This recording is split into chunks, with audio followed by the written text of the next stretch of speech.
And it's time for more Theros Chaos in this mythic odyssey of Theros. I'm the Dungeon Master, Satyr Atlas, and we are out at sea at the moment, well, not that deep underwater, you're still in the relative shallows, but you're still actually out at sea, underwater, swimming, with a few of you even having a swim speed. How amazing. What do you remember from last week? We're far too trusting, and the first guy who said he could give us a boat, we just sort of It wasn't the first guy. I mean, it was the first guy to offer you a lift on his boat, but you had met him before as the mysterious bloke was the Triton that Nadryn had bumped into days earlier in New Atlantin. That seemed to be quite mournful, quite reluctant to go back out at sea, but considering the amount of chaos and upheaval that was levied against Neolantin by events that characters instigated, he did accept the necessity of going out to sea and bringing you guys along with him. What else happened? We fought things under the sea. Yeah, I did go underwater and started stabbing the first things you saw, which is always wise. Before you left, me. We weren't stabbing it. We were stuffing it down my shirt to send it to Granny. Before you set off, Zholk did do his looting. We managed to collect his hoard of bits and pieces from Neolantin before you set off, including several thousand gold pieces, some sorely needed magic items, and just this great pile of wealth that the rat now has. So I'm sure that won't go to misuse anytime soon. We would never. No. I guess you continue sailing out, and the Triton captain of this boat pointed out sort of locations of interest for you to dive in and investigate, where you found 3 weird troll frog creatures digging through some jetsam, some discarded cargo, which were not very friendly. They tried to intimidate you and failed miserably as you proceeded to stab them and stuff them down shirts, as is the party's wont. It is definitely in your behaviour at this point. Although they took a bit more than stabbing to fully kill, because they did have some minor regeneration. But thanks to Mr. Burbles having some fire in his claws, even though you are underwater, you did indeed manage to kill them off.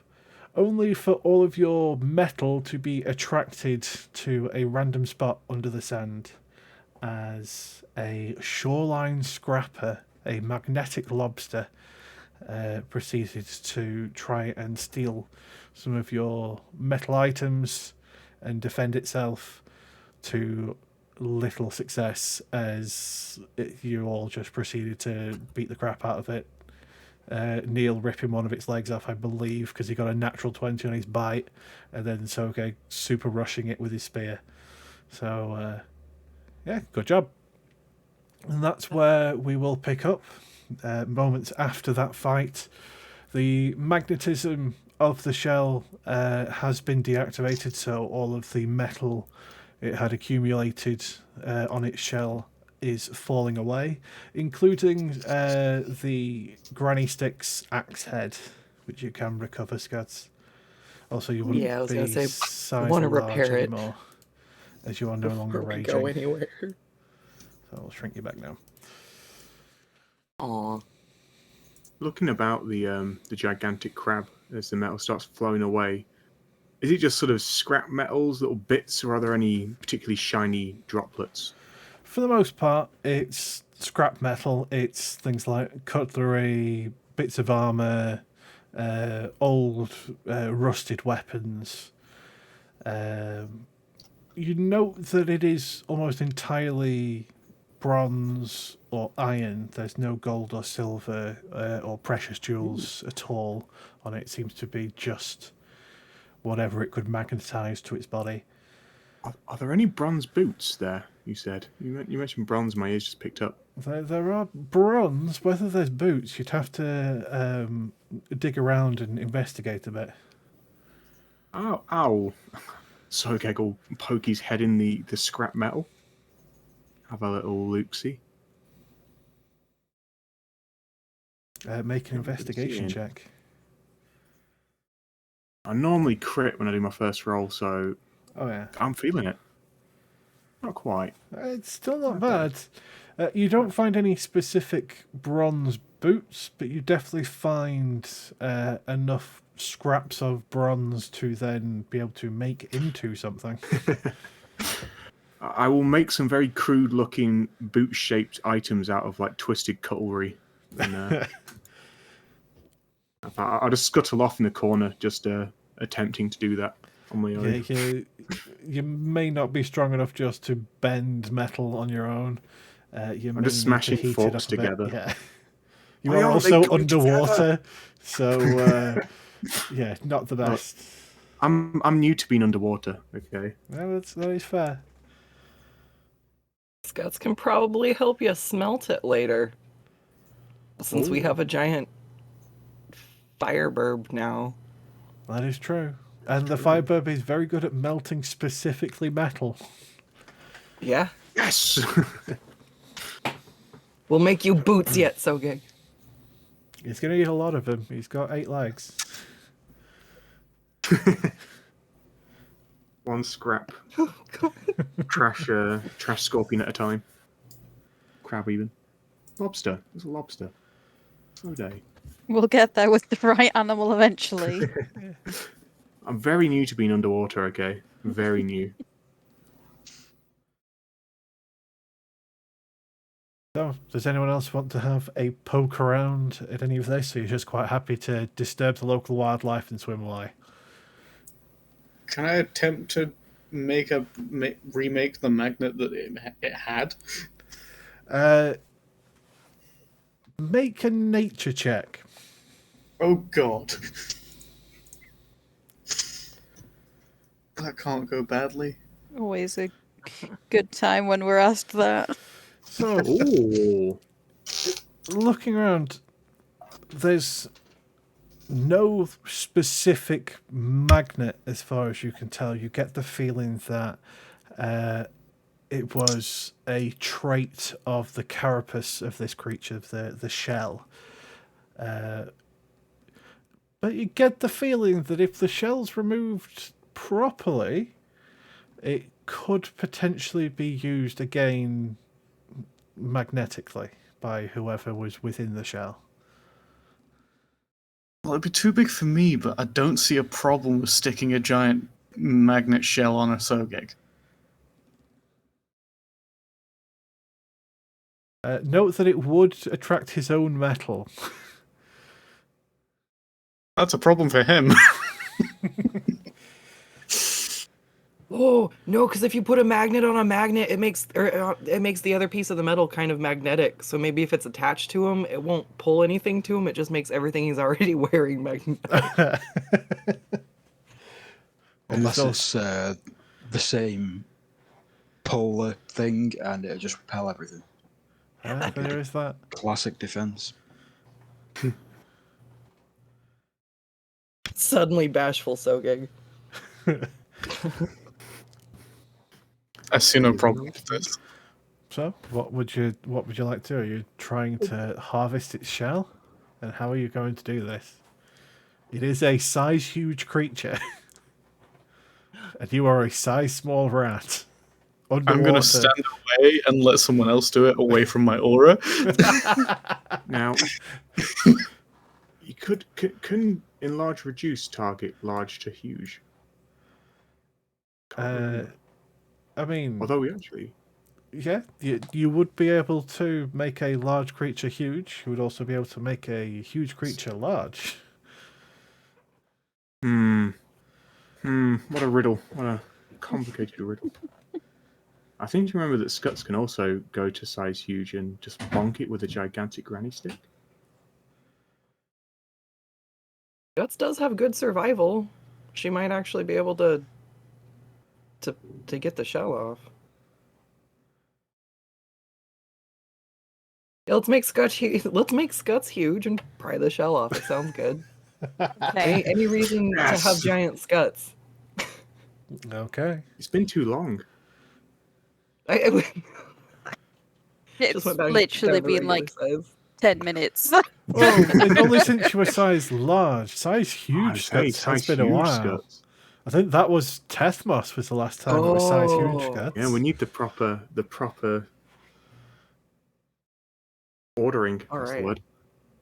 So Skuttz would go into a rage first, and then you would cast Enlarge Reduce, right? It doesn't Yeah. stack the other way? Yes.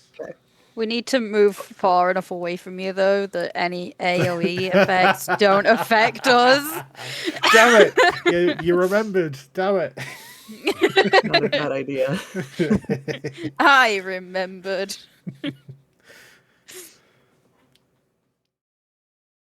All right. Do. Oh yeah, it puts me down to 1 rage left. This can't be bad. All right, Skuttz is going to go into a rage. I'm sure this is worth it.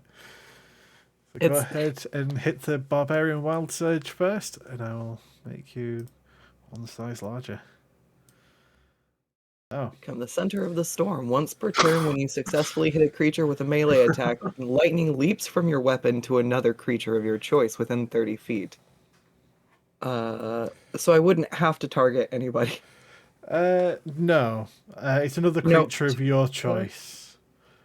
Oh god. So Okay, essentially, as you hack into the shoreline scrapper's carcass, you'd be sparking lightning that would be probably grounded by all the metal around you. So to Pretty add to cinematic. this, I will cast Enlarge Reduce. But remember, you only have a minute. You cast Enlarge Reduce, the Hyping Woman all the way up. Which I can't remember even what Hype Woman does, other than it's good. It adds, It adds at least for extra stuff. Skuttz, it adds like, yeah, extra feet. I don't know what it does on your end, but it gives me extra movement, an extra Yeah, reach, 10 feet of and movement, extra 5 feet damage, of reach, and an additional and an extra weapon D10. dice. Yeah. So if you've got a 1d10 weapon, it becomes a 2d10. So, Yep. So Skuttz yeah, just this would make Skuttz a 4d10 on damage roll. Okay. Anything else you want to do to prepare as you see Skuttz become the size of an actual giant? I will. I don't have any spell slots left for that, actually. I should probably save some of my spell slots. I wasted quite a lot. What do you want your spell slots for? Who Give a needs spell satisfied slots? thumbs up. For Sogeg things, you know. That's reasonable. You I need am to, actually you a need to make paladin. yourself I'm- look bloody. Ooh, wait, can you bless me? I will scuttle over. Because I can restore a spell slot, I think. No, wait. Can I? I believe you can as part of your Yeah, it's a new barbarian, ability. I yeah. haven't used it yet. I will poke So if you... Yes. Be All right. blessed. We have set everything up perfectly for Roll20 to give us a natural 1. Let's go. Plus D4. Could be 5. So, Skuttz, as you are going to be trying to salvage the shell of this giant prawn, go ahead and make a survival check and add a d4 to the roll. Right. So Skuttz will take the granny stick and just kind of give I'll it a give good you little advantage on little this as tap there. well because of all the bonuses. So everyone is giving Okay. thumbs up right now, I feel. Yeah, Yeah, everyone is. thumbs. Just I I think don't have that's thumbs, actually. Here I do. my rage modifier on. I don't know if I need it. All right. Anyways, fucking rolling. Are you kidding? Wow. You add a d4 to it, though. Is it Come already on, in there natural though? 4. Oh, I roll. All right. Oh god. Okay. Ooh. A 17. Would you like to describe how you de-shell the shoreline scrapper, or shall I? You may if you wish. She's never seen a crab before, so this is fun and interesting. So, considering you're the same size as it, you essentially treat it as if you are picking up a normal-sized shrimp, plucking its head off without too much issue, and then pulling free the meat from inside, as if, let's say, shelling a giant prawn, a full size, huge tiger prawn. But instead of what most people would do, which would be to eat the delicious meat, you throw that to one side, as you have now successfully shelled or de-shelled the shoreline scrapper. Ooh. Skuttz pumps her arms in the air I and won't keep it too secret. I will let everybody see this. The actual details of what the shell is. ooh. Okay. Moving out. That. Some real. Seems like it's going to be more disruptive for us than for enemies. The ultimate trolling shell. I am not seeing anything. If Under it has, magical items. yeah, if it hasn't popped up, go to items, magical items. It should be at the top. I need it. Can not you giving it to wear Zholk. heavy armor? Oh my god. I can't wear it, but yeah. You multi-class into barbarian. Not barbarian. Well, you It's a not do warrior. that. Yeah. Yeah, I was gonna say that. You should do that anyway. Why not? What's your cheeky point in barbarian? I'm already a bardlock. What's the worst that can happen? You'll be a naked bardlock because you can't wear armor. Barbarian lock. I think the only people that can wear it in the party are Sogeg and Nadryn. Because for some reason, you Nadryn took can- Militant as your starting gift, and Nadryn can use all armor and all weapons. I don't know why Wow. I Oh my gosh. I did. Why? I have no idea. But that's The her AC starting 16. gift. Oh my god, that'll make you like invincible.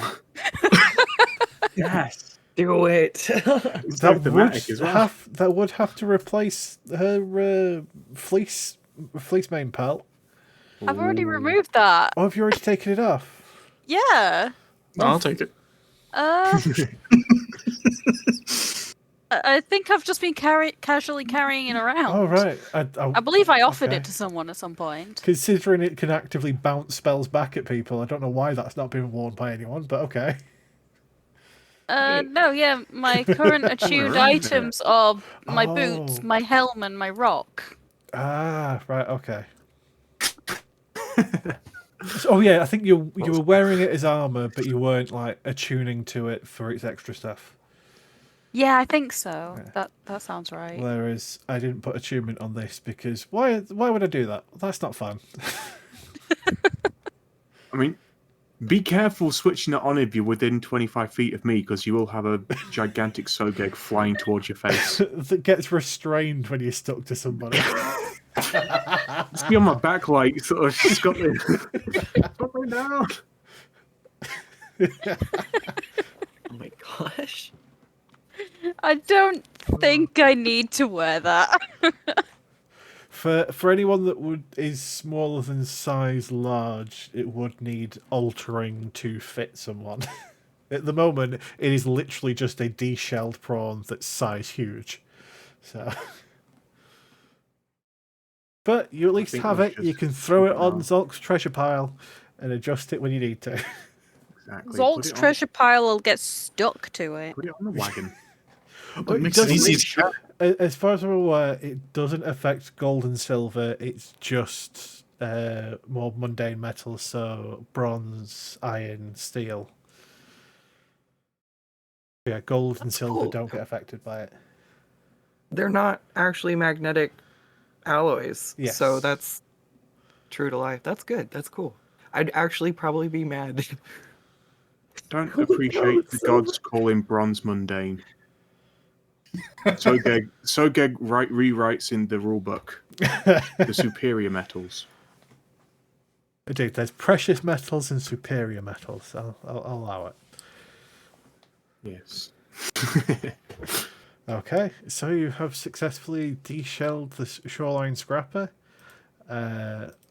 Whoever wants to note that down in your treasure pile, I believe you should have a handout that is party inventory if you want to note. If someone wants to note that down.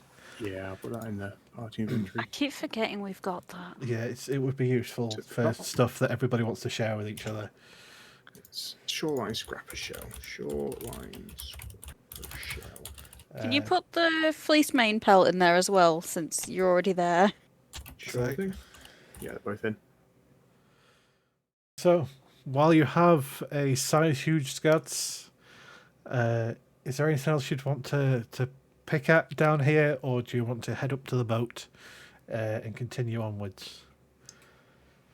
I have one additional request, and it would be, can I snap off one of the claws and stick it in the pocket? You to stick it in specifically the granny bag. Yeah. Okay, I'm not going to make you roll for that. That's fine. Okay. Let me find the granny bag and add in shoreline scrapper claw. It's literally just an item to throw. I've been throwing a lot of stuff.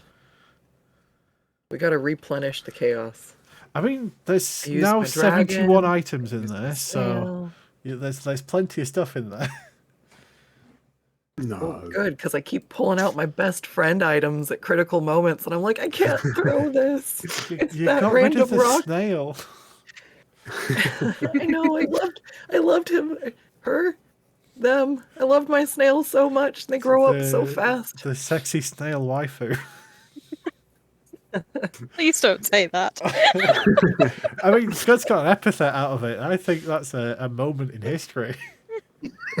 Oh. Wait till I equip Matchmaker, you guys. Gonna cause a ruckus. I don't think I have it equipped currently, but you know, maybe next time we take a rest. Changing my mind.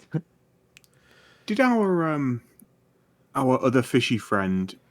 They just told us that there was a bit of land underneath us.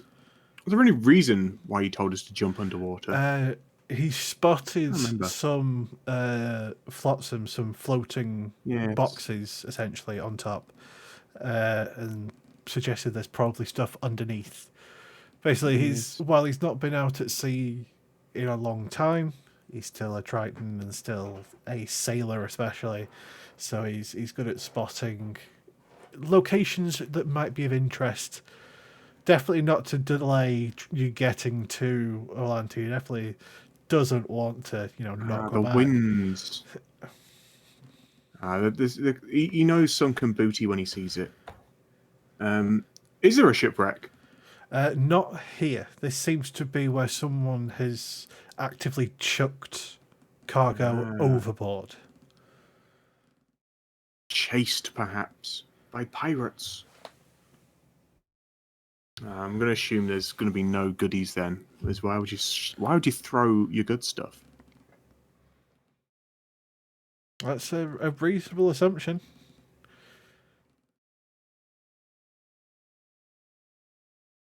We swim back up to the boat and boat on by. Is that something everyone wants to do? Or is there anyone that wants to have a look through the bits and pieces that the frog people were looking through? I can't remember what they're called. I think they were didn't even called. think of that.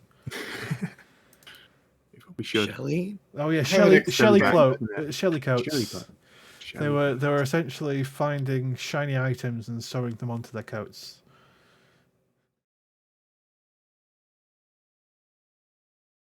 We have a look at the kind of items they've got on their cloaks already. So there's 2 dead ones because the other one has been sent to Granny. from first glance, it seems to be lots of seashells, bits of like brightly coloured coral, and like multicoloured pebbles. Okay. Can I take a few seashells and a few pieces of coral? Yeah. Note down that you've taken some decorative shells and decorative coral. Okay.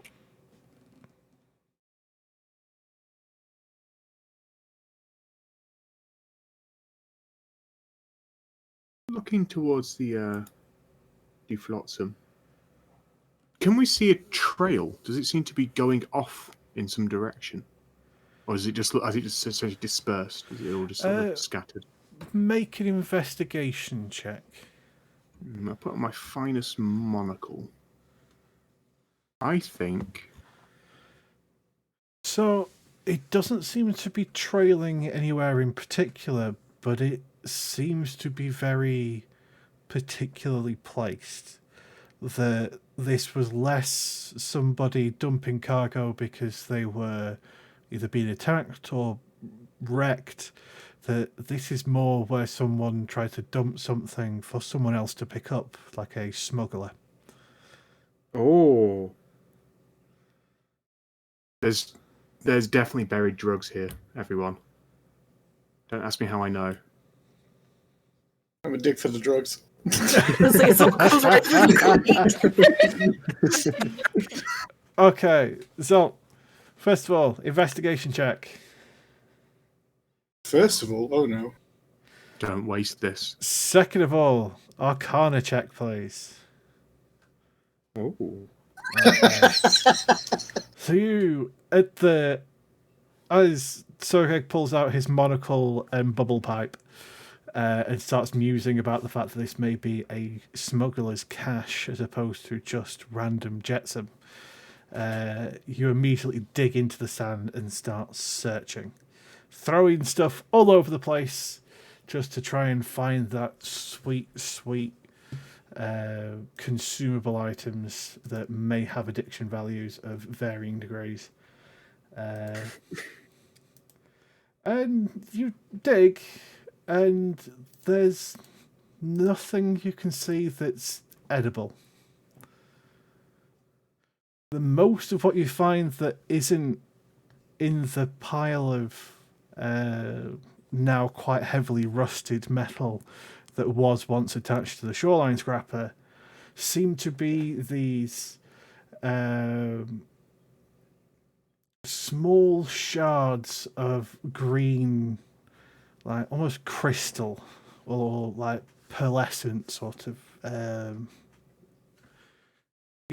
stones almost.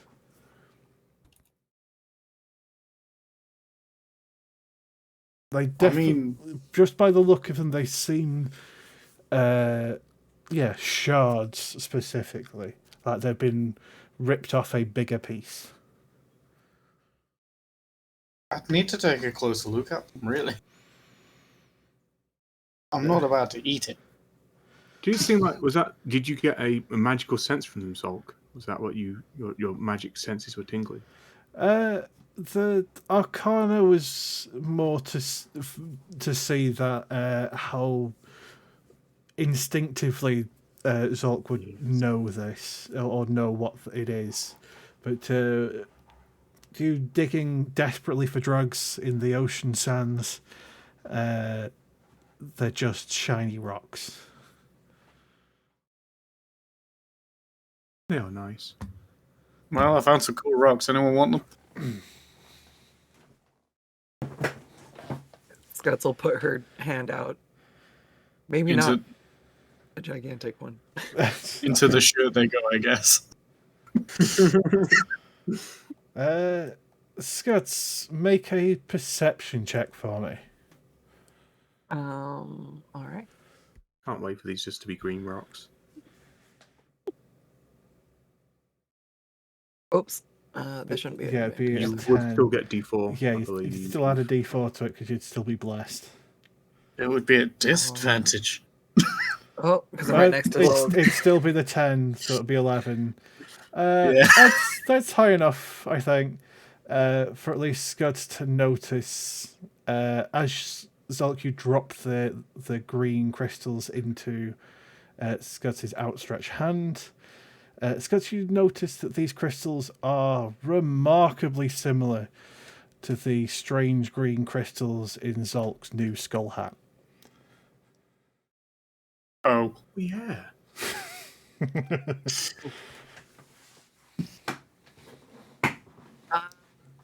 I'll put them in the pouch that I can actually pick what comes out of. Your normal bag of holding. Yeah. If it matches his hat, maybe I can make him a cute little accessory to match. That's Get fair. him an outfit going. That's fair. Accessorize the rat. Yeah. And we may be idiots, but we can be glamorous idiots. Yes.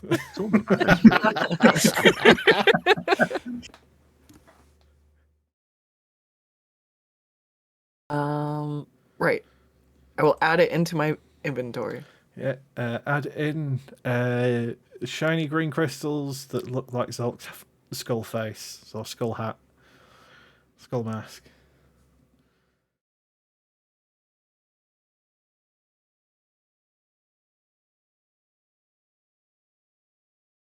Green Zolk skull hat crystals. Makes There we sense. go. Got it. How many? Zolk, roll me a d10 for me. You were the one that found them all. I don't think we know what Zolk's hat does yet, do we? You find 8. Okay. 8 little. They're only about the size of marbles. They are quite small.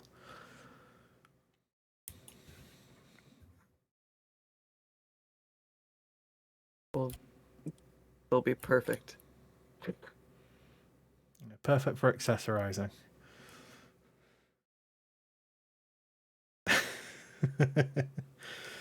Okay.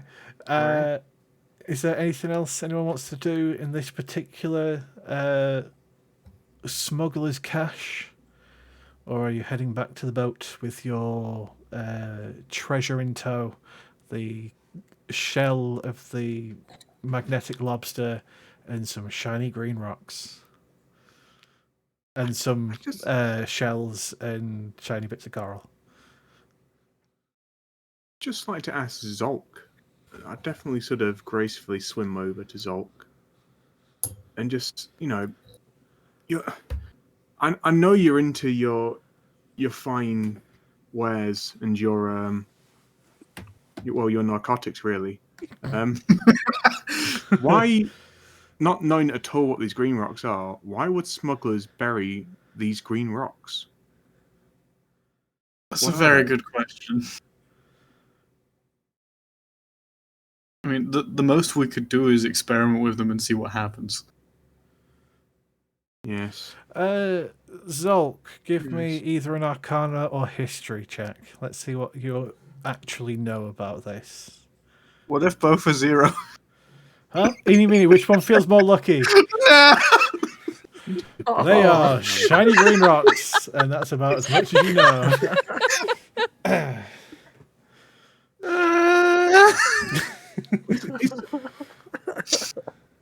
Is Zolk wearing this strange rat skull hat thing currently? Yeah. I'm going to poke one of his green crystals on his skull hat. Poke, poke. It definitely sort of tingles, almost like a static coming out of it and going along your fingers. Ooh. I'm going to leave Zolk to his strange green crystals, I'll be honest. Leave that well enough alone. You did see him shoot lightning out of his skull mask only a few moments beforehand at the shoreline scrapper, so yeah. Our vision was slightly impaired. Smuggling lightning crystals. Interesting.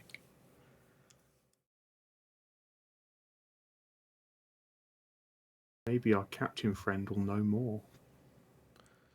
Oh, Skuttz is gonna head back to her cauldron. She mumbles something about the remnants of a. I mean, if you want to try and mumble, you're welcome to, considering you'd have to open your mouth while underwater and Well- you're still holding your breath. Do it. She looks like she's just going back to the cauldron then. Very lost in thought as drug heists remind her that Granny accidentally stole her. So she's getting in her cauldron and getting lost in her feels for a second.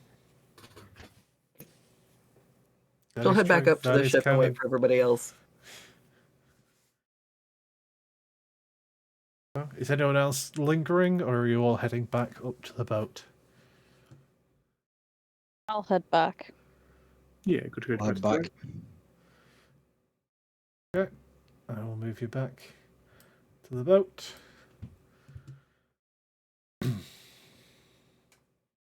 Go ahead and hop aboard, where you see Pogeg sat on top of Zholk's treasure pile, seemingly having a very one-sided discussion with the captain, as the captain stares out over the open sea, and Pogeg just tries to preach how amazing the party is and the bronze-booted god is, and how that they have a plan for everything and it's all amazing. It should definitely change religions. Tear in my eye, I'll just do the Pogeg symbol. You're doing God's work, Pogeg 3. Oh, boss, he's back. Did he just call... Oh, I guess he is boss. I'll give him that. Oh no, he called you boss. Oh, He was boss. talking to you. I'm sorry, Pogeg. Your speech of person confused me for a second. I'll just usher him over, and I'll open up my pocket wide. Get in there, you little rascal. He dives on in quite happily. Although they sort of sits about knee deep in the water still in there. Just adds to the musk.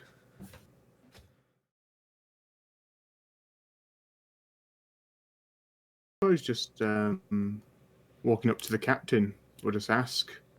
So, Captain, we found a stash where you pointed out and some strange green rocks.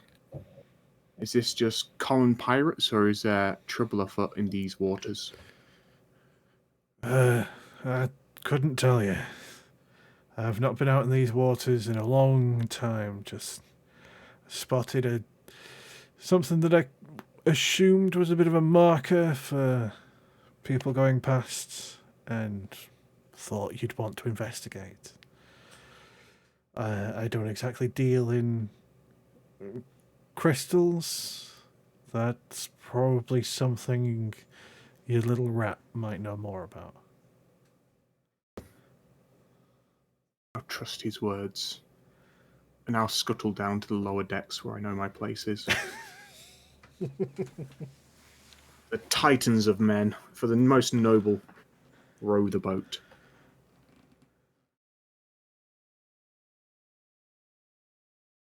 So, he lifts the anchor, and again calls out. You have Pogeg toot your rowing music to keep you in rhythm as you rejoin that little current that was pulling you further and further out to sea.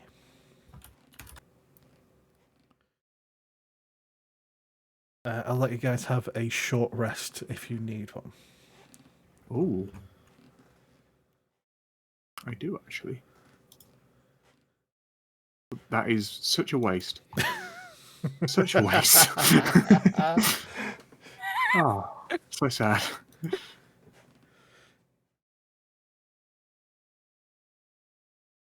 Scuzz, remember, on a short rest you get one rage back, because we've changed that, because otherwise barbarians only get like 2 rages ever.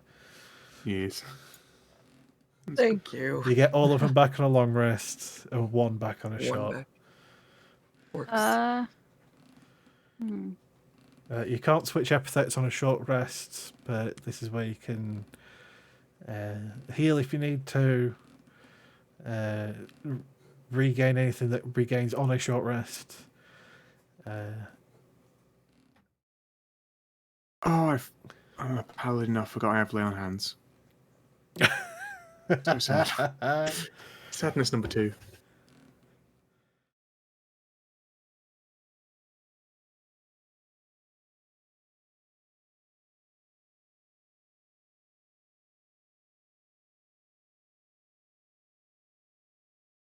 So, is there anything you'd want to do in your rowing time, in your sailing time? As it does feel quite peaceful. It's bright, sunny skies. The waves, as you pull further and further away from land, get a little bit more settled. Although the boat is still very much rocky for those that are not fully able to hold on to their stomachs. It's not fully. I guess it's going to be quite hard, I assume, but sort of, whilst being under the decks and slightly feeling seasick, I was going to have my ears pick out. Can I hear any birds in the distance? Make a perception check.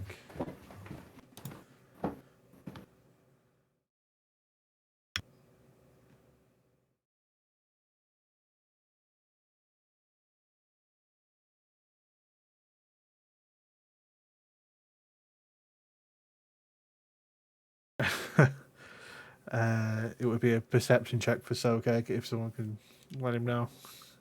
I'm there you back. go. You're back. Okay. My ears unclogged. Fantastic. I feel so sick. I'm so ill. You pause from rowing for a moment as you listen out, only for the boat to get hit by a slightly bigger wave than normal as you tumble a bit out of your seat. The contents of your stomach from your recent snack of your long rest or short rest, following up with it. You'd hear above deck just the incoherent ramblings. I'm having an argument with something, but don't know what it is.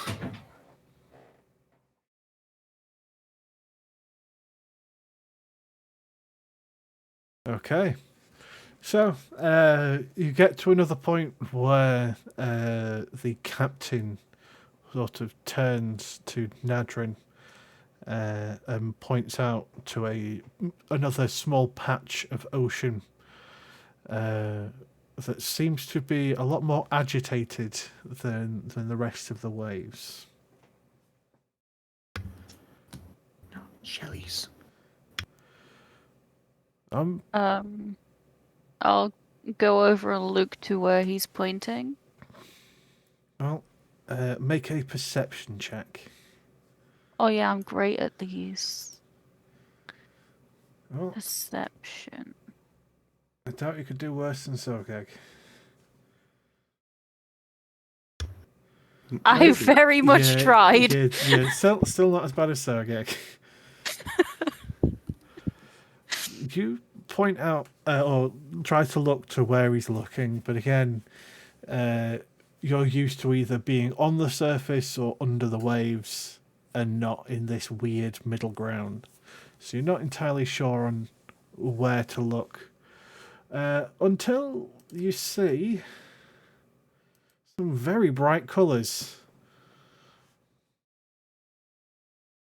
sort of breach the surface of the water before diving back down with furious vengeance.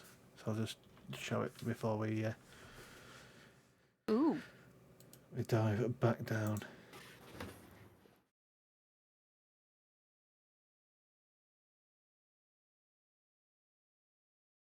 Not often you get to see such interesting displays. Alpha fish are rare, and that seems to be one in some kind of frenzy. Want me to drop anchor so you can investigate? drop anchor. I'm gonna turn around to the party. Hey guys, there's a really cool looking fish. We've been asked if we want to go look at it. Who wants to go look at cool fish, guys? Anything to get off this boat. So, are you investigating the cool fish? The shiny magic carp? Need you say any more? Hey, Sogeg, just dunk me. She's gonna kind of lean over the edge of the bow. I wish I had fishermen of friends on at the moment, but I'll just throw Pogeg at Skuttz as a light japery. Okay. Make an athletics check for me. So glad I took the athletic. Pow! You launch Pogeg with supreme accuracy straight to the middle of Skuttz's back so that she continues to topple into the sea. Oh. I will run along and mid-launch into the sea. I'll just shout behind me, Nadryn, I'd really appreciate it if you cast water breathing on Pogeg. Thanks. I forgot that before I threw him. Oops. So, before anyone drowns, I will cast Air Bubble, and I will upcast it Okay. to 3rd level. So, Pogeg, Mr. Burbles, and Skuttz all now have a bubble around their heads. Very nice. It lasts for 24 hours. Try not to pop it. Guts nervously looks up at her horn. Ooh. I guess that means no lightning charge. Drastic movement. Okay, so is Oh, anybody wow, Nadryn! is anyone staying on the boat?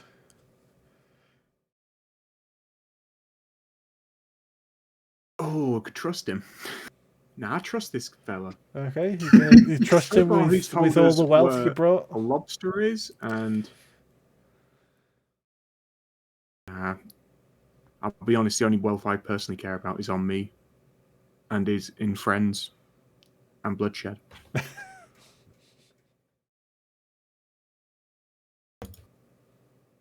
The true treasure is the friends you've made along the way. If he steals our booty, then we'll just go find another city, destabilize it, and steal all their wealth. It'll be the god's fault. Yeah. Alright, I shall move you to the next part. I just need to add in Pogeg because he actually gets to be here this time. Yay. He's not going to do much. He's pretty useless. I respect it. Oh, that's on the right line. I don't know why he's still only at 7 hit points, but okay. Ooh. I think it's because I need to update his token, but we'll wait till we can get some decent artwork for it. So, you dive down into this much rockier area. It does seem like a center point to the reefs in this area.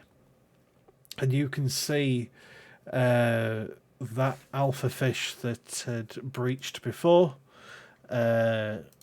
quite heavily bleeding, or at least definitely missing a chunk of its fins as it tries and sort of spreads its tail, looking quite magnificent and quite terrifying at the same time.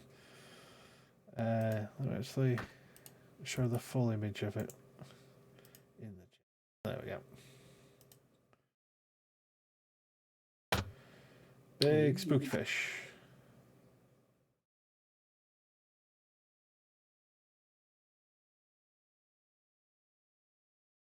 Yeah, I Skuttz speak. is- Sorry. Oh, Skuttz is just poised, staring at it. I was just going to nudge Instantly Nadryn wants out. to kill it. Bennett, it's beautiful. I will give How can you. It looks dangerous. How can you hate a face like that? So I'll give you guys time to get to wherever you need to, or wherever you want to get to as you dive in. His attention is not on you. It seems to be focused at something vaguely in this direction.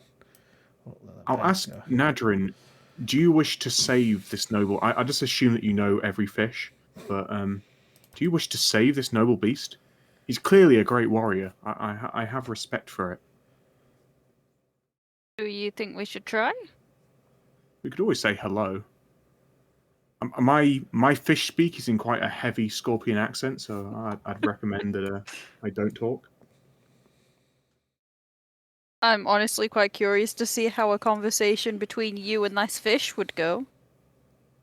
You see, the thing is, very quick, just cast my mind back. But when it broke the waters, it didn't like fly, did it? It just sort of went up. No, it looked like it was essentially forced to the surface and then dove back down. I thought I was going to be able to get some cheese there with a flying fish because I have advantage against charisma on that flying fish or flying creatures. I will keep that in mind for future reference. Should we do at least creep forward? I don't think I have disadvantage on stealth as well. That's underwater, I assume. Not while you've got a movement speed. You would do because you are in heavy armor, though. Of course, yes. That is a good point. So go ahead and make a stealth check at disadvantage as you swim up closer. I'm sorry, everybody.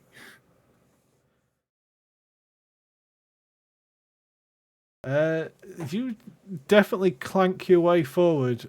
Its attention is very much on something else. Pogeg, blow the peace horn.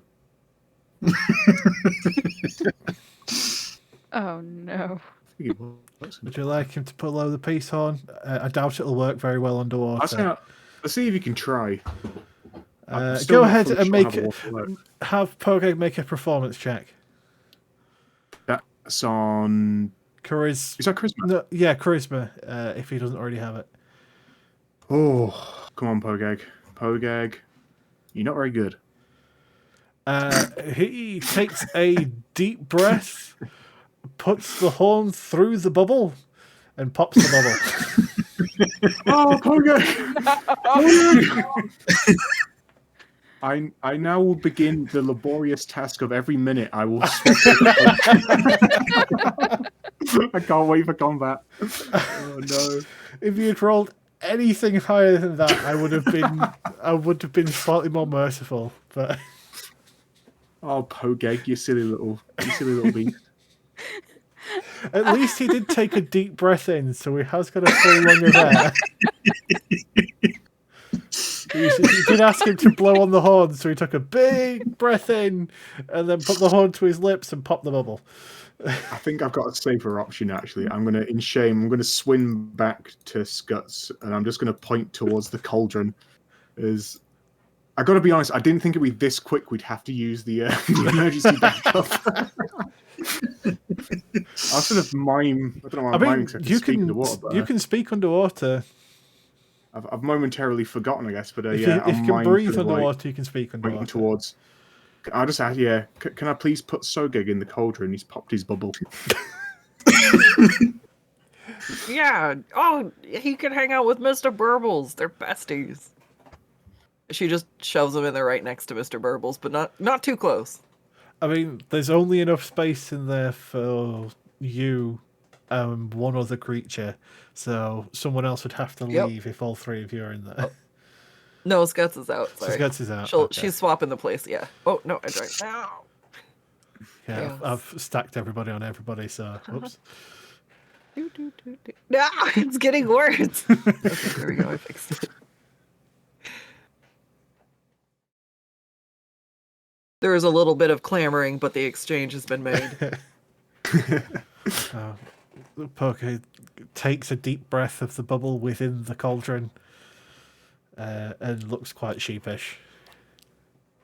I mean, well, I did my attempt at stealth. If anyone else wants to step up, Yeah, they don't seem to care that much. In fact, let me move to about there. I get the strangest feeling that this is a friendly, angry-looking fish. Guts will start swimming around this. God, this Is it tree. a high rock? Is it like a? It's quite a large pointy rock. The sort of Okay, big then yeah, mound.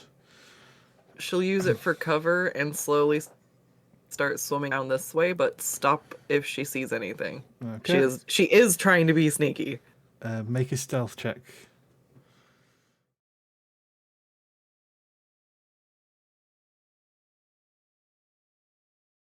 Yeah. Okay. Go ahead and keep moving up to where you want to stop. So remember, yeah, you are swimming. You can go over things. It's going to be awkward to try and do 3 dimensions on Roll20, but we'll make it work. I just like check how far imagine Skuttz that our can party genuinely see. doesn't know water works. I don't know how that will work. I believe The it is. Okay. So yeah, you can see into the murk because you are underwater. The light doesn't travel as far, but in the distance you can see multiple flashes of this luminous red of this creature. Way more than you'd expect from one of these creatures.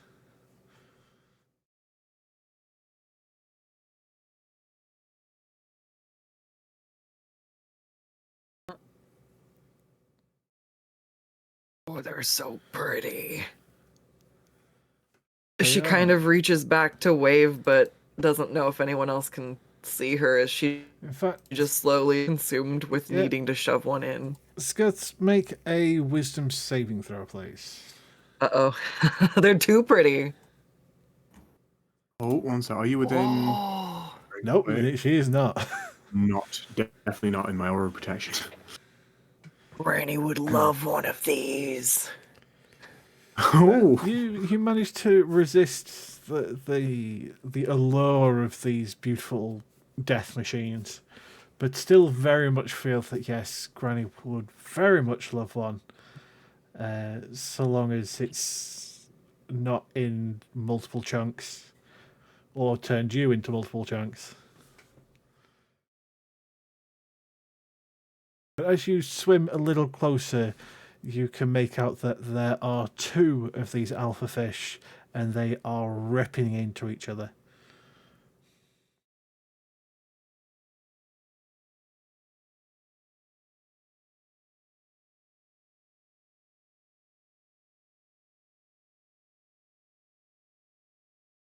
You know what? Yeah, we're going full bore with it.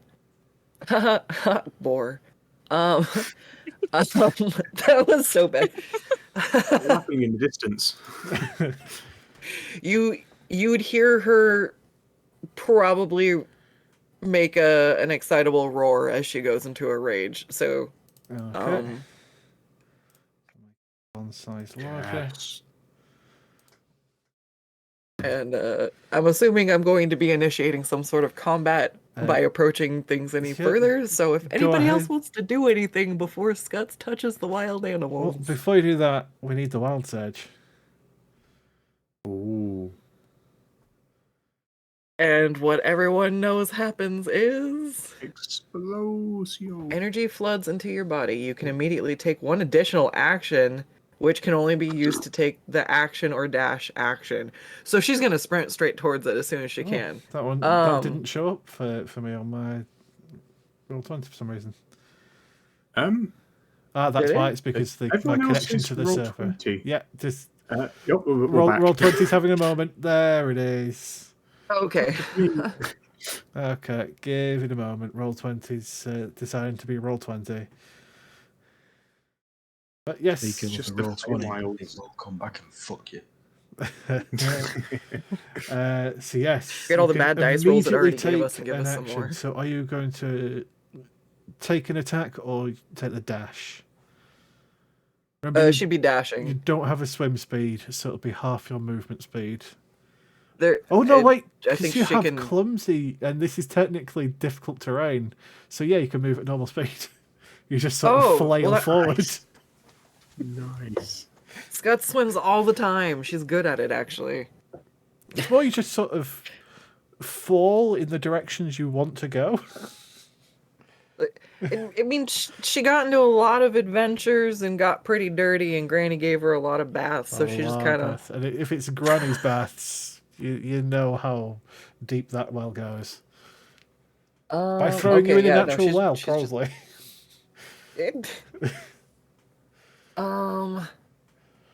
Yeah. Okay. I guess I know it's within the range I can dash. So. So you're just gonna go straight towards him.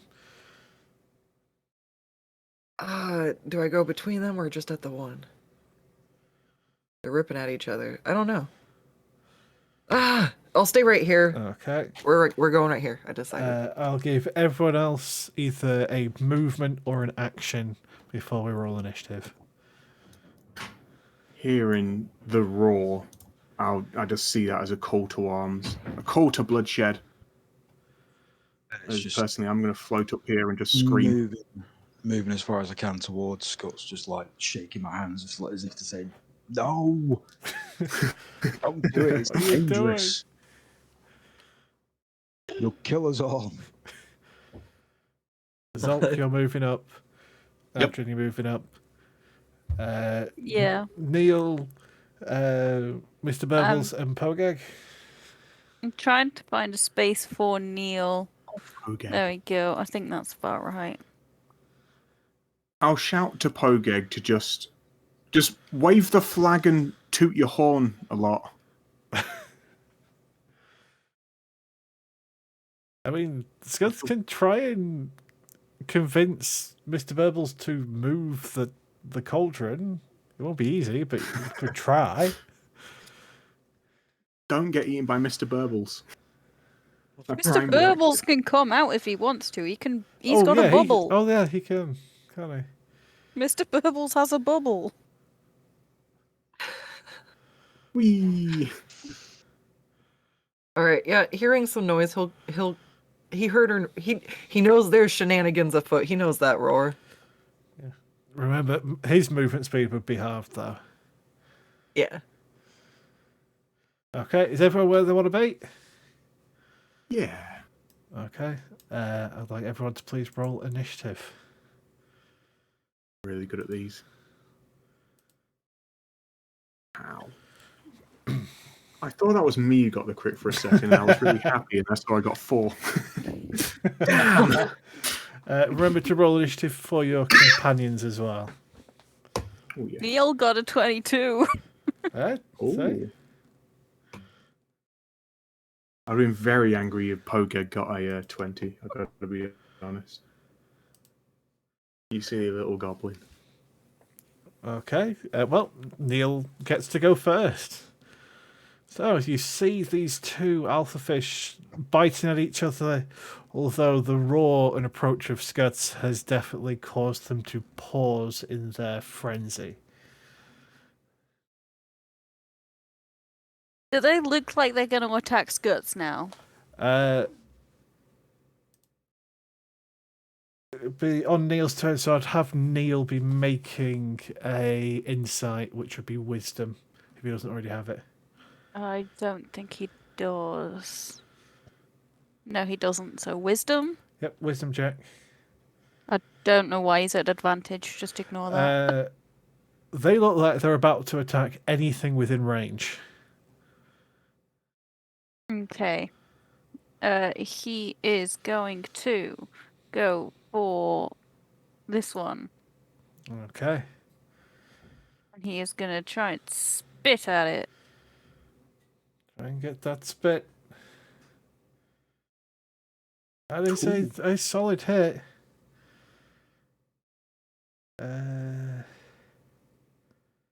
What's the range on Guardian's Battle? 30-60. And he is currently 25.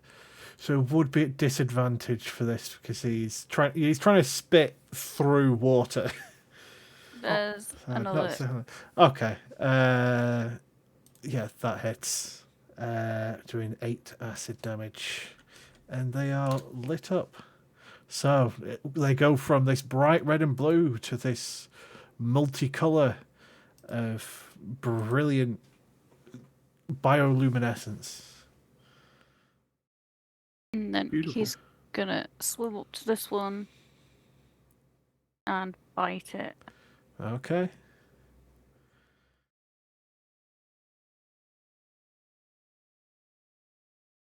Good old Neil. Let's use the hard-working. Okay. There we go. He's a hard worker, and he manages to bite on to the other fish that he's now grappled in Neil's mouth.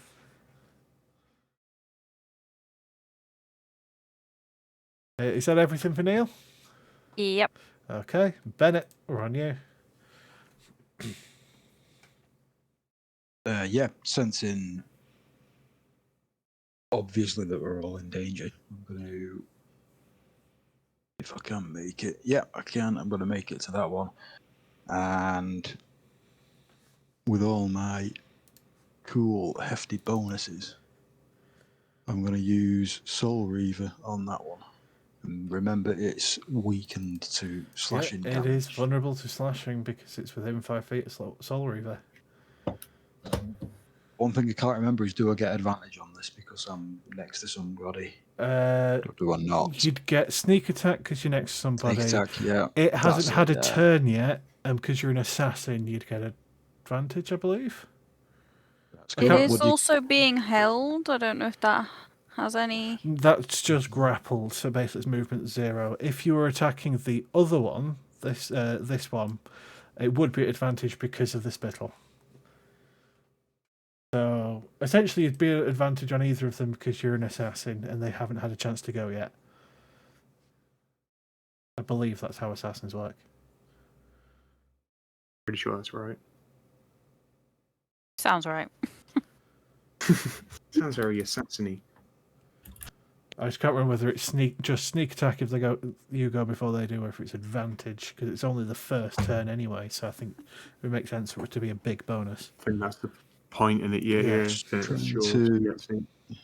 Just trying to remember what the thing is about. If I is this enemy surprised? There's something that I've got which can't It's remember not what it was. surprised. No, Not surprised.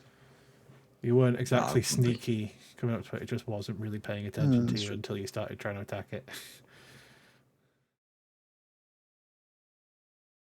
Well, that hits, and that's 24 becomes 48 damage.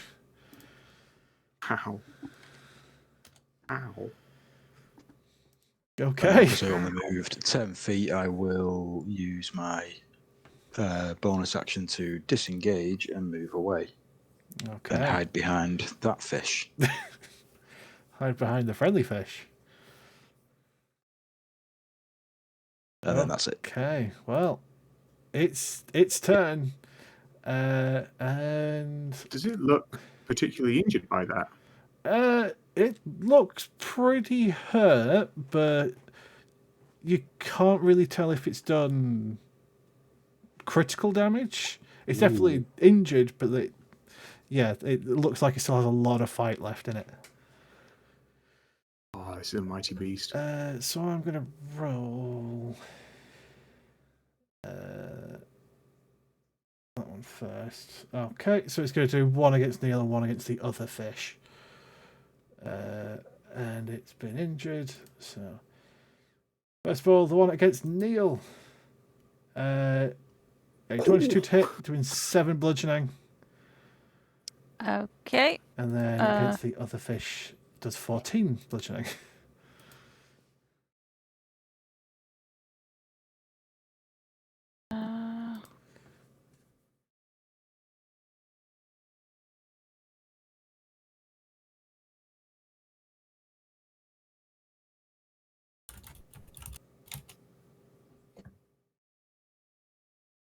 Okay. Zholk, we're on to you. Zolk has a simple plan. It's make sure not to get friendly fire.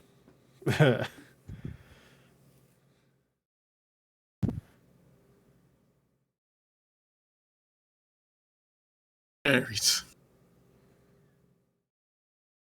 I'd like to cast from the skull a good old lightning bolt in a straight line. Okay, let me get the line roller. Good roll. So along that line, yep, that will hit them both and not hit anyone else. So first of all, ring your bell. Bell time. Bing bong. I need to pick my token. Yeah, click your token first. It's got it. If it was on the right thing rather than measuring.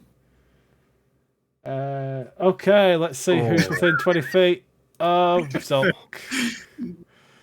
You lucky dog. You're all avoiding me. Oh, well done. So close. Planned. 100% planned. Okay, next they need to both make some dexterity saves. I don't know why they're rolling an advantage on this one because I'd set them to normal, but that's both fail, so they will both take 32 lightning damage. How shocking. Boo. Wow. You know what? You They won't get it. heal 32 damage from that. You pissed Thasser off that much. Anything else, Zolk? Nope. Okay. How many charges have you got left in your hat? 1. Okay. I hope you know what happens when you hit 0. We don't get there. That's what happens. I mean, there's a chance it might be good. Nadryn. I've lost my mouse. There it is.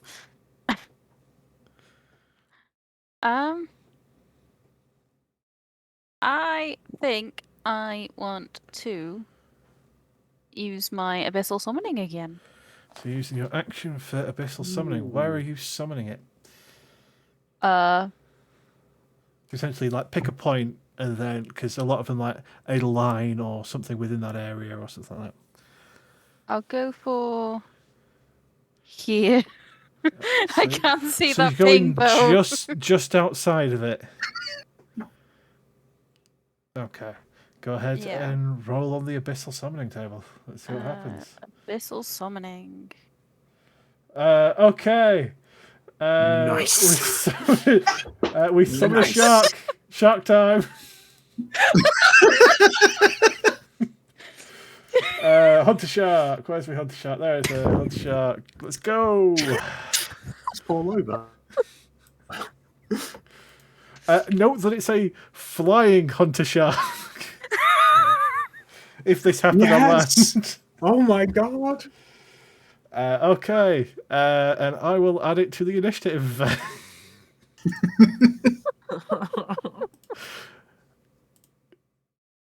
I already love it. That's a good Amazing. lift. There we go. Note that it's not friendly. It's going to attack the nearest creature until it dies, and then move on to the next nearest creature until it dies, until it as well dies. Oh no. I'm going to wrestle that thing. Okay. Any like a bonus friend. actions, Nadryn? I don't know as I have any that I can use right now. I mean, there's The one the that can make one that big thing go one, away. which is you've now got your meta magic to quicken a spell. Oh, I can do that. So any spell that takes an action will then take a bonus action instead. Yes. It's so good. I will. Which means you could keep throwing sharks at things and casting spells as normal. I will. I think it's 1 to do that. 1 to quicken. Let me have a quick look. See. Quicken spell. Spend 2. Quicken spell. Yeah, 2 sorcery points to change a casting time of 1 action to 1 bonus action. Okay. And then, because I think I can do this, can I twin spell as well? Yes, you can add as much meta magic as you want. Yep, I am going to twin spell and cast Yes. Enlarge Reduce Yes. on Sogeg and Skuttz. Yes. So Sogeg becomes size huge. I might not be an ally by the end of this. Skuttz I have become God! Titans! And note that because of Hype Woman, which applies to both of you, because it's twin to both of you, you deal an additional damage dice. So if you roll a 2d10, it becomes 3d10. You've got an additional 5 foot of movement as well. Oh! Oh no, you've got a literal 10 foot movement and 5 foot reach. That's what I meant. Ooh. Oh my God. Yep. I could attack from like 70 feet away with my stupid what's it called? Oh my God. How many sorcery points does that cost me? I don't know how much. Spend a number of sorcery points equal to spell's level. So that's another 2. There we go. Yeah. I said I'd make a big Sogeg. You can also essentially turn spell slots into sorcery points and sorcery points into spell slots as well. Should you run out of sorcery points, but want to keep doing this, because you've also got things like the Nyx Lotus and Neil and Skuttz to give you spell slots back. So this can get ridiculous pretty quickly. Okay. Anything else, Nadryn? That is it for me. Okay. I did say I was going to make a big Sogeg. Pogeg. Pogeg, just in like little mini intervals, just pokes his head out into the water and just witnesses the marvel. He toots his horn every now and again. You can see the bubbles coming out the edge of the horn. I use my cunning action to dash and just run around in circles in the cauldron. Okay. Skuttz. Ooh. Okay, you cannot captivate the captivated. She's just enamored with this fish. She needs to send it to Granny, and as she's like running up to it in excitement, she just gets bigger and bigger as she goes into the rage. And then Nadryn gives the Hype Woman, and she's just gonna reach down and try to scoop up the fishy to send it to Granny. Okay. Granny's gonna love this. Let's have a look at the Granny bag rules. Should be injured as well. Because it is injured, but I don't know if it's injured enough to, or for We what might have to effect bonk you it a few do. times. So, go ahead and make an athletics check for me. So that would be. Oh.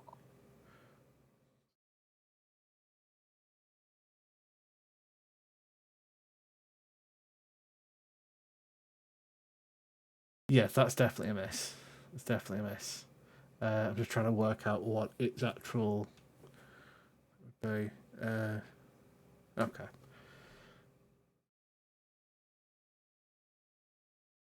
All right. Any bonus actions? Oh no, that's an attack action. You can try and do that again if you want to. Yeah, I was gonna say. Okay, sweet. Gosh dang it. That also fails. Now you can hit it so long as you succeed 3 before you fail 3, and you've failed 2, so if you fail 1 more you can't catch this one, but you can attack and then try again if you want to try and weaken it like a Pokemon. All right. But, Oh shoot, I don't have thrown property under the water, do I? I can't throw stuff. you can throw stuff, but you've only got a bonus action left. Right, which I would use to dig out an Okay. item to throw. Let me have a look at combat. But I thought it I has was to be only allowed to throw Yeah, it has to be throwing thrown. weapons underwater. Yeah, it has to be thrown. And if I throw a throwing weapon, it's a thrown weapon, so I don't get my calamity bonus on it, right? Yeah, you only get calamity on improvised. So weapons. I can't throw stuff underwater then, unless I improvise a javelin. Yeah, unless it's thrown specifically like a javelin or a dart.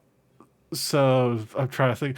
So say if you found a big stick and you threw that and you threw it like a javelin, that would work. But throwing a rock. Okay, wouldn't. It's got to be sleek, right? Gotcha. I guess, Yeah. because otherwise you sort of all right. plop.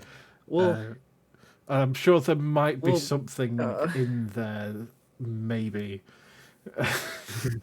Probably not those two things, but maybe. I feel like you could throw a coin underwater though. It's skinny and thin, and if she threw it correctly, it would be hydrodynamic. I would like to argue that I should be able to I'll allow it. throw the gold piece, I'll allow it. but yeah, the blindfold definitely not. Yeah, you definitely can't throw a blindfold of woven hair. No.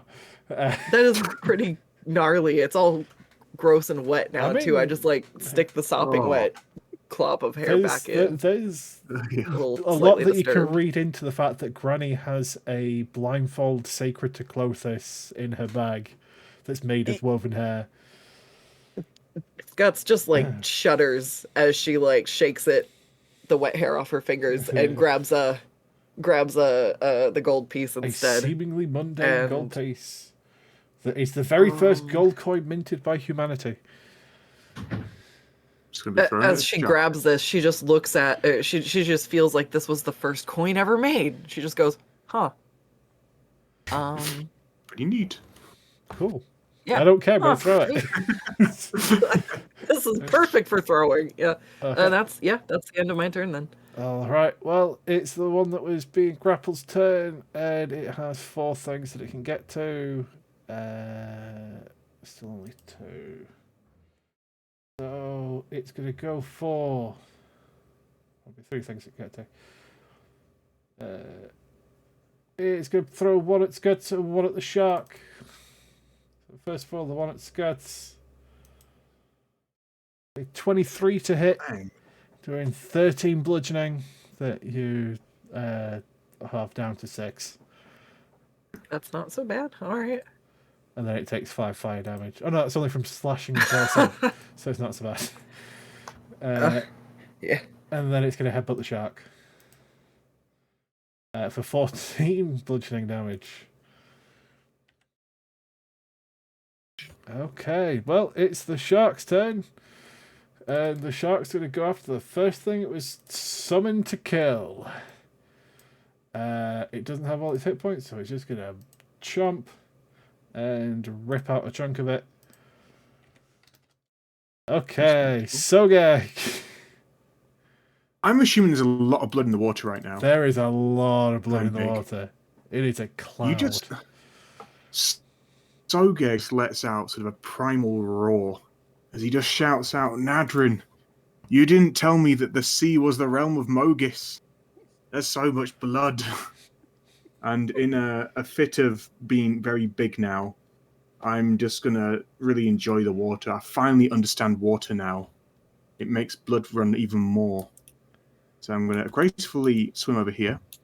Yeah, get nice and close to Zholk. Good idea. Nice and enough moose. There we go. There we go. Doop, doop, doop.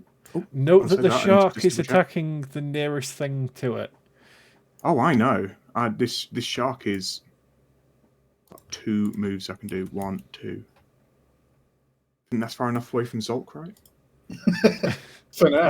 Are you ever far enough away from Zholk and the shenanigans he can pull? Noted. True. It's just blessed be the gods of violence. And just seeing the 2 alpha fish are obviously they have been gifted by Mogis. There's nothing would bleed as much as them otherwise. I look down to the little shark and I just say, "You are not bleeding enough, shark. Let me help you. I'm going to compel duel the shark." Okay. Wisdom save and throw. Holy, why does a shark have 10 wisdom? Don't Don't tell me the shark's wise. All they do is swim and think. A lot of time to think. Those are ponderous sharks. It's true. It's true. But he still fails. I'm then going to stab the shark. Okay. Is this an advantage because of... no, sorry, it's not. I'm in a dingus. But I will... Would it not be an advantage? Do you get advantage against something with all of its hit points? Oh, good point. Sorry, yeah. I was trying to think. I was thinking of Moses' disciple at first, but that's against me. Moses, I'm sure the actual spear itself. That's ringing so many bells. So apologies, I've forgotten momentarily. I've given everybody so many abilities. I love them. No, I don't. Not from these. At the very least. Okay. It may have been like the cursed epithet before we changed it. I think it was. Yeah, originally. Yeah. Yeah. Oh no! It was when it's when it's damaged. Oh right. Okay. I would do shenanigans, but it's not. I look to it.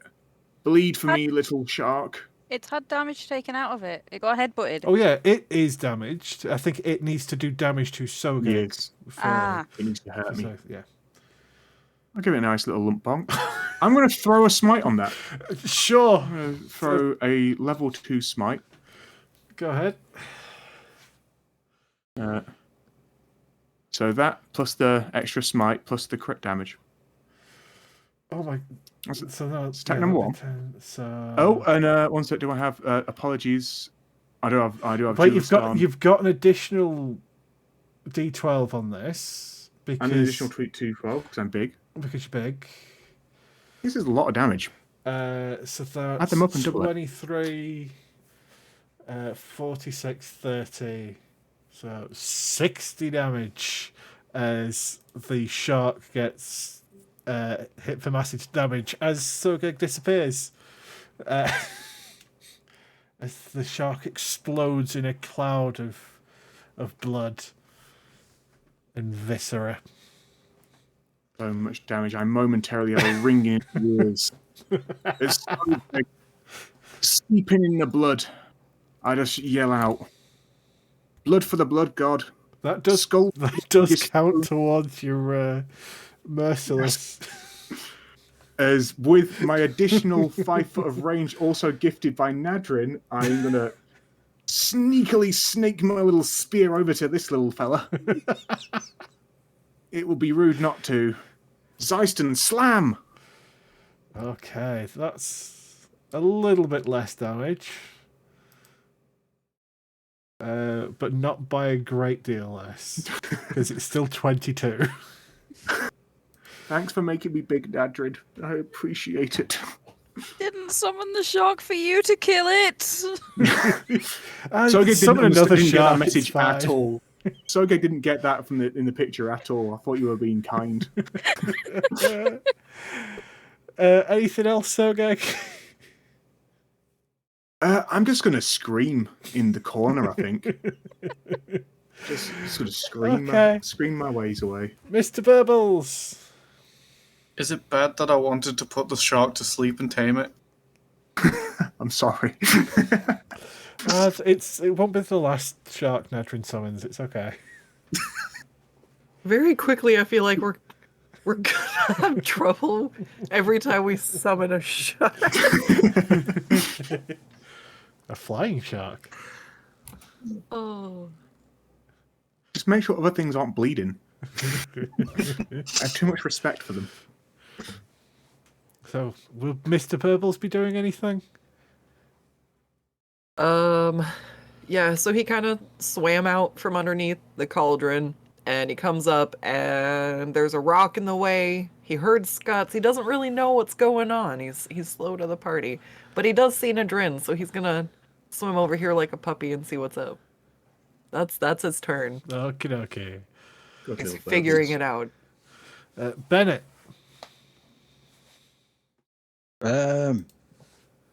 Right, well, same as last time. This thing's still alive, so I'm gonna edge in, and it has now had a turn. Yeah, so this wouldn't be an advantage. Yeah, but you still get a snake. Soul Reaver. Okay, Ooh. that does still hit for 28 damage. And same as last time, disengage and run away. Oh god, okay. You're a master tactician. That thing, it's still alive, Guerrilla warfare. but it is heavily damaged. Neil. Okay. Neil. He's gonna keep just chomping on it. It's chewing Is away. this normal attack or? Yeah, it would just be normal.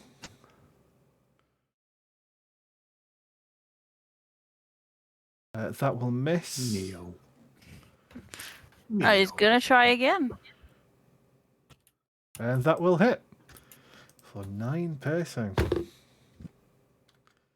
It is still alive. And he's just gonna Right behind Bennett. keep holding on to it. Just keep holding on to the fin that's about 90% ripped off at this point, but this thing's just too angry to die. He is assisting in it coming off. We'll see. Anything else? So is that it? That's all he can do, Fantastic. really. Okay. So, yeah. So I will determine who it's going after. Okay, so the first 3 attacks are going against Neil. I need to. Oh, I don't like that it's getting more attacks as it starts to die. Yeah, these things get angry. Ooh! So Oh no! first, okay, so that would Oh, no. be an 18. So that's 34 bludgeoning damage to Neil. Okay. Second Neil. attack, a 15 to hit Yes. for 11 bludgeoning damage. And then an 11, which is probably going to miss. Yes. And then it's His going armor is to 14. attack the other fish for 15 bludgeoning against the other alpha fish. Okay. This thing is definitely in its death frenzy. Zholk. I hear Death Frenzy, and my brain immediately rings bells. Okay. Are you Keeping aiming loud at the one that is frenzying? Yeah. Okay. Nice. Normal wisdom save. No. Go ahead and roll your 2d12. Ding ding ding ding ding. Oh, well done. You managed to successfully toll the death knell of this alpha fish as it settles to the floor in a heap of rags, or ragged fin and bloody chunks. Neil still ripping at one of its fins. I'd imagine he wouldn't let go at this point. Oh yeah, he's locked his jaw like a pit bull. Okay, Nadryn. Okay. How damaged does this other one look? It's bloodied. We'll call it bloodied.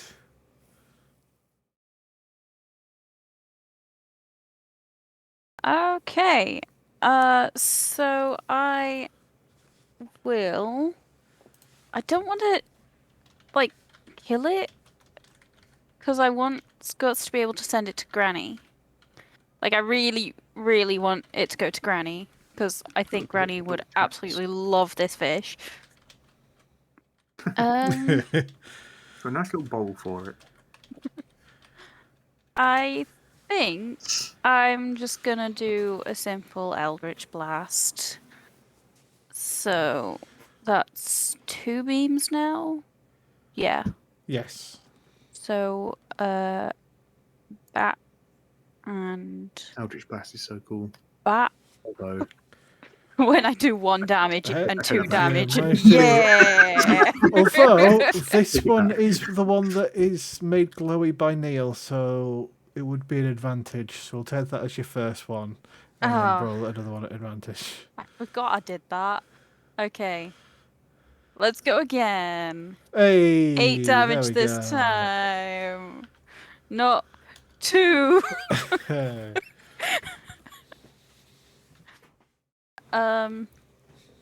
And then I will move. 1, 2.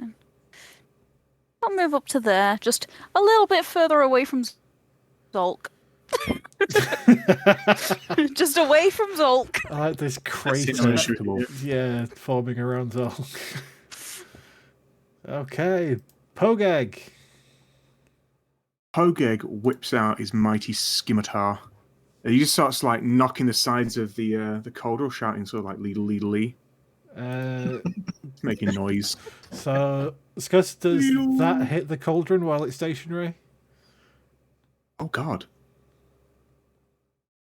Oh gosh, and cause Oh damage. no! Oh no! Uh, I wasn't thinking. the little rascal's just adding some character to the cauldron. It's fine. Those are the flavor nooks. It doesn't hit. I believe Oh my God. its AC while staying still is 19. Ooh. Oh, Damn. I can double check. He's good in there. It's like when you take a Ooh. toddler and you stick him in one of the little like fold out cube Cauldron. net mesh children containers. Uh, What are they? For those of us that played in Descent to Avernus, the vehicles are based off of the infernal vehicles from that setting. So they have a very small hit point pool, but a quite high AC that gets higher as they move faster. Definitely noted. Ah, So yeah, I believe it's a playpen. There we go. I believe it's a 19 AC while it's stationary and 21 when it's moving.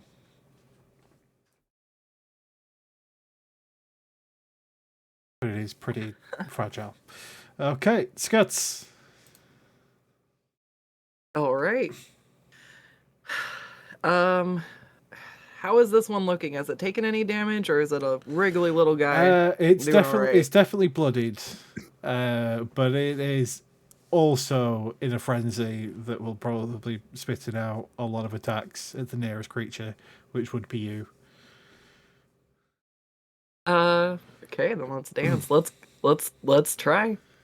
I've already failed 2 though, right? So if I fail so you this fail one, one more, so you can use one attack to try and soften it even further, but you also don't want to risk killing it. And unlike Pokemon, you can't see its health bar, so yeah. We're just gonna. I've already done 2. This isn't gonna go well. We killed the other one. Yeah. that is a fail. I just covered my eyes when I clicked. That is a fail. I got too big. They're swimming through my fingers. I can't grab them. Like when you try to grab Sorry. something in the water and it just like slips through. They are a slippery little bastard. At least you can give them a dead one. And I'm sure Granny knows ways of bringing stuff back to life. It's Granny. Oh, you just hear Skuttz bellowing. Does that count as an attack? That is Would one I of still your get attacks, a second attack? yes. Yeah. So I could use the coin as my improv weapon and chuck it. Yes, you can try and throw the coin through its skull. You are welcome to do that.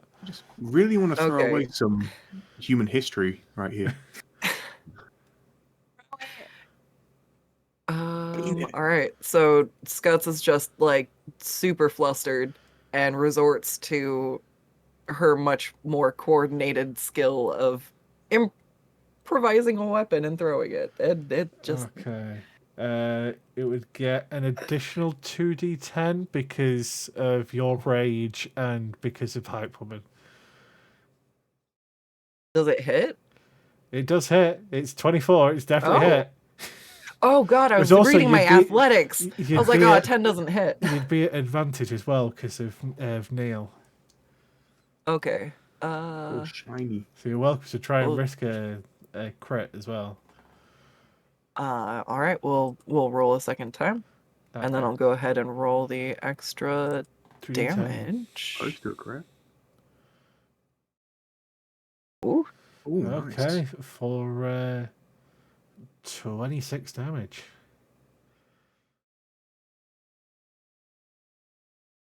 Okay, it's still moving alive, around so but much. you definitely pinged it in the skull. You can see where the coin is embedded in the top of the fish's face.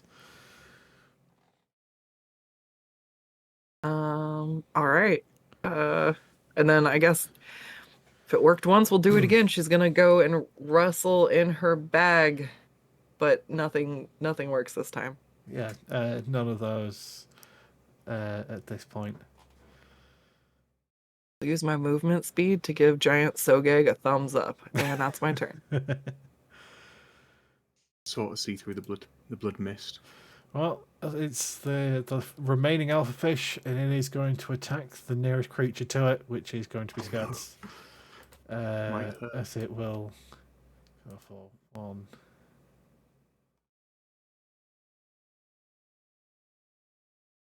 A 22 to hit, doing 8 bludgeoning damage because you do half it.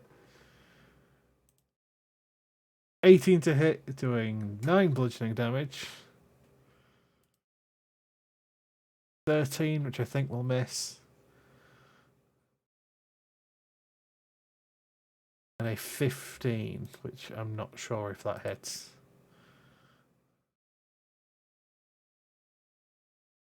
I believe my 18 is, or my Your AC is AC. 15.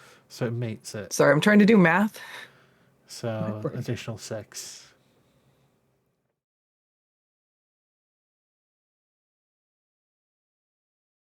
Uh, 22 points of bludgeoning damage altogether.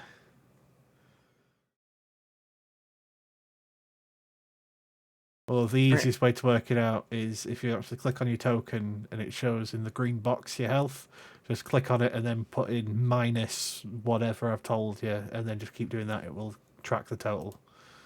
It's how I do all the NPCs. No, you're good. That's what I was trying to do, but you started saying the next numbers before I got the first ones in, and then my brain melted with too many numbers. But we're good. Okay. Subtracted 22.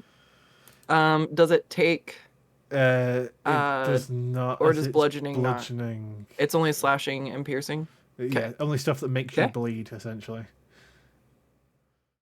Sogeg. I wasn't planning to blow up the shark. I got to be honest. You 'cause blew mostly I up could be the Zholk. shark. Just almost in a blood phase frenzy. Sogeg's just addicted by his gracefulness with this amazing cloak of the manta ray. I'm going to do several loopity loops. Oh no! Then When I'm you gonna deal swim bludgeoning over. damage, sorry, it is right. You do deal the damage Oh, based on nice. bludgeoning, so it would take 20 points of fire damage. Hold on. There you go. So I just checked the rules that I wrote for it, and it does say bludgeoning. So yes. No cheating. All right, Sogeg. As I go up to this fish, kind of semi-angered, I saw bits and pieces of the of what happened through the various viscera and blood, but I noticed that the fish rebuffed going into the granny pocket, and that angers me quite greatly. As I slap it with the back of a glove, I compel it to duel. Okay. It definitely wants to fight you now. The gauntlet is set. Our fight will be legendary as I stab it twice with the Zeiston. Okay. Wabango. Wabangus. Okay, both of those hit. 2d12 addition. So that's... Shouldn't it be at advantage? It would be at advantage, yes. Thank you. It'll be 29 so far, but I will roll 2d20 to see if either of those crit. No. Okay, so how much did you say it was? 28. 28. I'd say. 8, 10, 21, 29. 29 damage. 29. Okay, it is still Respectable alive. amount. I admire its spirit. and the amount of blood that it holds in its body. I allow it to live. For Okay. one more turn. Mr. Burbles. Mr. Burbles is catching on, but he... where's his... Oh god, how do I bring his sheet up? Nope. Is there a shortcut? Do I have to find him in the menu? If you click on his No. token, Alright. hold down the Alt key and double click, it'll bring up his token. Or bring up his sheet. I tried that, but I didn't do it right. For me, Alright, it's shift. and double he's click. got 40 feet, so he can move 20 feet. Can he get to the action? I believe Shift, Control, and Alt all open up different parts of your character sheet. Alt is specifically the character sheet, if I remember rightly. Oh. I think Control is Yeah. bio and info, and Shift is... I can't remember what the Shift one does, because I don't use that one. I didn't know there are cats underwater, but there's a very loud and angry cat outside of my window. I can hear it through your microphone. That's just Mr. Burbles. Burbles. God, that cat is not having a good time. Any pictures? Okay. Yeah, Mr. Burbles cannot do He anything. cannot so do anything. that's, Alright. he swims over next to Bennett, and that's his turn. He Okay. can't get close enough to do anything. Well, Bennett, it's on you. Right. You know what I'm doing. Okay. You So would I'm get not even gonna advantage on explain it. this because of Neil's spit.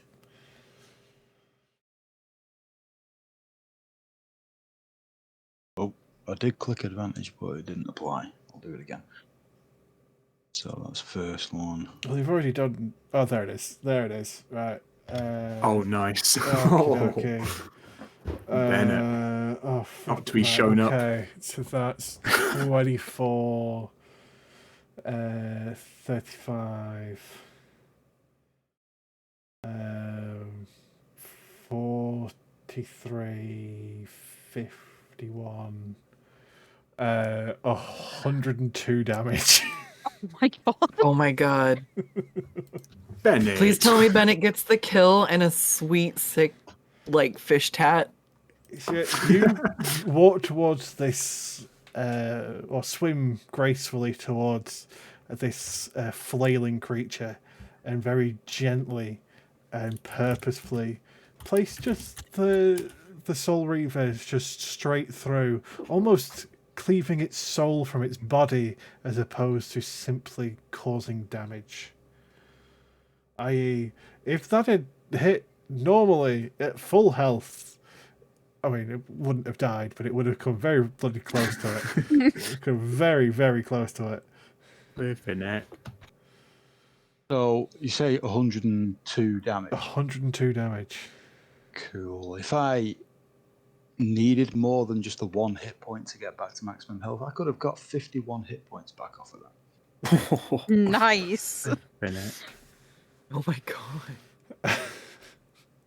I'm going to take my helmet off in a sign of respect right now. Instead You of just transfer got the the one. health over. Oh. Pass it on to Neil. Since you Yeah, kept hiding behind him. Neil and Skuttz definitely took a beating in that one.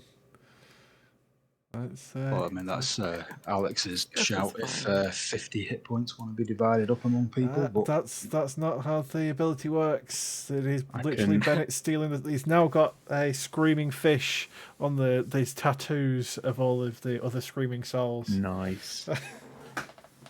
Who looks more blooded out of Neil and Skuttz? They're probably about equal to each other. I will politely swim over the fish and a hand on each shoulder, and I'll just say, "You've earned your blood back in your body," as I will lay on hands for 15 each. I mean, you have +5 reach. You could have just done it from the other sides of the fish. I just wanted to be in the mess. That's also fair. I just wanted to enjoy it. Yeah, We all yeah. know he likes 15 being in the health each. middle of a load of blood. Look, Well- I'm a simple Sogeg. It's up to you, Nadryn, if you want to continue concentrating on enlarge reduce. It's only been, I think, 3 turns, so 18 seconds. I'll let them stay big. Let them enjoy it until it runs out. I'll just let those two enjoy being really, really big. Okay, you have There might be successfully murdered the 2 alpha fish. Well done. They were sat here minding their own business, fighting each other for territory, and you just swooped in and murdered both of them. No. And a shark. And a All shark. beasts of Mogis live to fight. They live to bleed. And these were clearly mighty monsters of Mogis. So, yeah, I'd agree that they would be related in some capacity to Mogis. They are essentially size large beta fish. Bennett definitely fucking takes the trophy though. That was ridiculous. Oh my god. Oh, Bloody hell. there's a reason why I'm glad he's a rogue and only gets 1 attack. 'Cause, I mean, you're welcome pretty good, to butcher these fish like you did the shoreline scuttler or shoreline scrappler. Whether you want to stick one down Skuttz' shirt or whether you want to take some pieces for yourself. I was going to say, can I fillet them into rations? You can certainly try. It would be What do I a do? survival What do I do? check. Oh, I'm dead good at these. Oh, wait. I don't get advantage, do I? No, not for this one. Giant Skuttz helps. Okay. Never mind, Bennett's got It's it. on a roll. Oh my word. It was the help. You, with the expert knowledge granted by stealing this thing's soul, you take it apart perfectly. You get yourself 10 rations worth of alpha fish meat, as well as 5 of its glittering scales. Nice. We should just title this episode Bennett's Good Day. Because that was pretty awesome. The last crits you'll ever see. Yeah, he has a good day every 2 or 3 years. Once a campaign. It's very nice. I don't want to waste the opportunity, but whilst I'm still size gigantic, I'm going to walk over and offer a titanic high five to Skuttz. She's gonna accept it, but as you meet hands with Skuttz in the air, you're gonna feel her hand grip you as she, like, gently physically suggests that we arm wrestle while we're gigantic. Yeah. Yes. I can't fail all of these. So, as you're underwater, I will allow no bonuses to this. It'll just be flat athletics rolls off both of you. Flat athletics. Titanic. Okay. When I'm big, I'm big. Let's roll 20. Shit the bed. Because this isn't normal. This ain't okay. Oh, So, Skuttz, do you go in and push against the giant Sogeg's bulging biceps? But they don't move. Overwhelmed with this newfound power and authority in being the biggest thing in the sea, at least in his own mind. Sogeg's arms are unmovable as he wins the arm wrestle. I wouldn't necessarily slam the arm down. I'd be more concentrating and crushing. Just you just feel like the water boil around our Titanic wrestle. I imagine it's less of a arm wrestle and more of the Predator handshake. Yeah. And it's just, muscles pump, pushing too many pencils, the whole works. Just threw the blood at us. You son of a bitch. I think that's the I think that's what he says. Dylan, you son of a bitch. Dylan. Rick Sanchez, you son of a bitch. Son of a bitch, I'm in. Okay. I don't know So, what we're in for, but wasting crits on arm wrestles. yeah, That's what I look for. as you settle down, arms still clasped at each other, the enlarge reduce comes to an end. I'm definitely going to throw one sacred symbol to the skies. Pogish, you watch down on me this day. While you're still underwater. You've made it the best day ever. Please don't give us a... Don't have a Kraken just suddenly appear. Let us have this. We are the best in the sea. Nothing... No, I'm not going to do that. I'm not going to tempt fate. I will say, Thassa, I appreciate you letting us in this sea. Thank you. So has Bennett just filleted one of the alpha Yes, fish, so one is... Oh, in fact, I'll remove it from the map. So one, you've got... I believe I said you've got 10 rations from it and 5 of its scales. Do you want its head? Do we try and behead this mighty beast?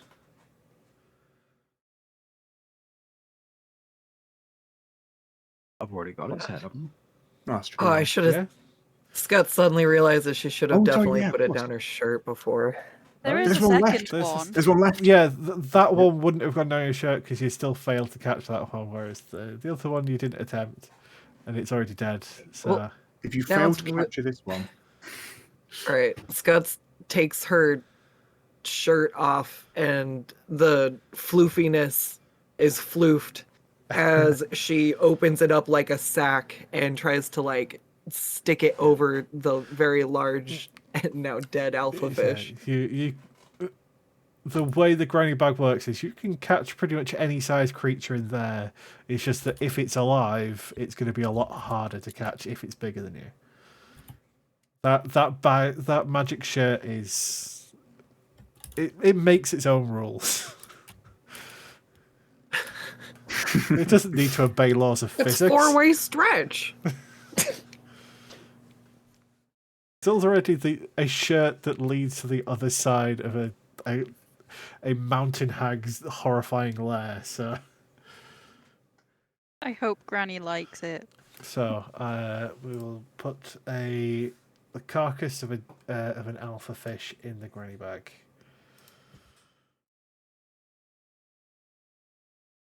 Granny loves purple things. And I think orange things. And also probably fish. This is great. It isn't the normal kind of thing Granny would be able to get her hands on, so I'm sure she appreciates it. That is very true. Yeah, she said something about Ocean Granny. there's an ocean granny. Yeah. Or is she's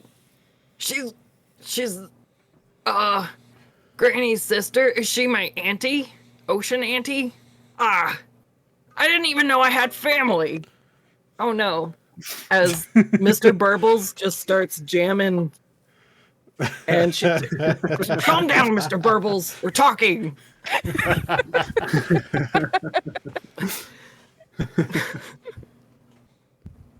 He has a very nice voice.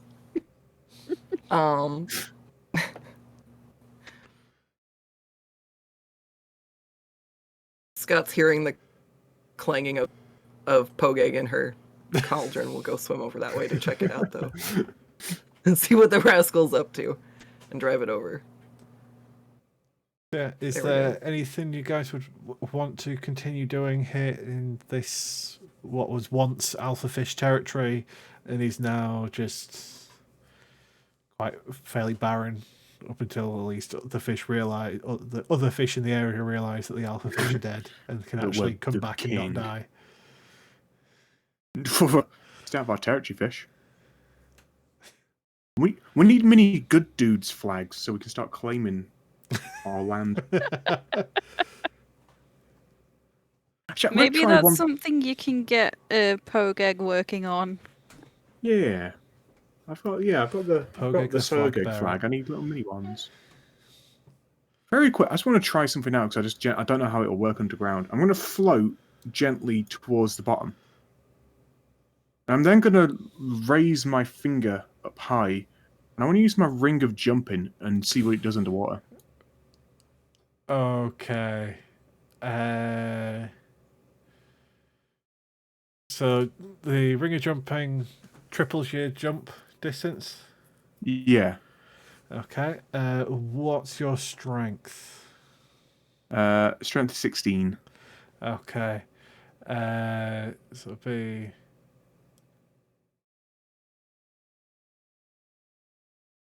So Somehow you jump into the bound water. up into the air and almost breach the surface before gently sort of bobbing and sinking back down, unless you want to keep swimming.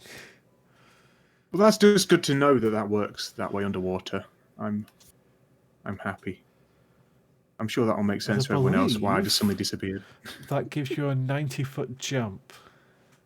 Oh my Oh my god! God.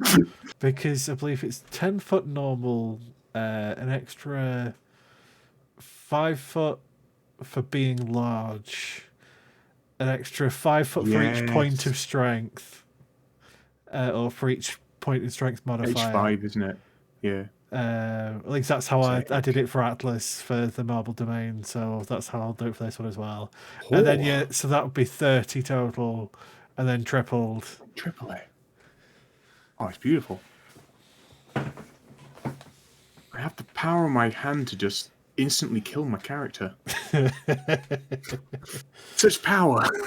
Yeah, you would if you didn't float down normally. If you were subject to gravity and not buoyancy, you would be taking 96 damage on impact. Ow. It's a ring of jumping, not a ring of slow falling. Who needs to fall slow when you jump high? That's my saying. Poetic. You should inscribe that on your shield. I'm going to be a vandal, and I'm going to go over to this rock, and I'm going to inscribe that on the rock with my spear. I'm going to sign it S because I'm being artsy.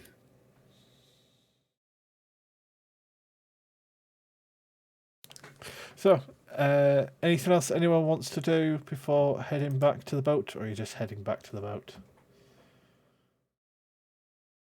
Be cheeky not to have a quick look round, I guess. Yeah, I guess we could have a look around. There's definitely not one conspicuous thing on the map. Thank you.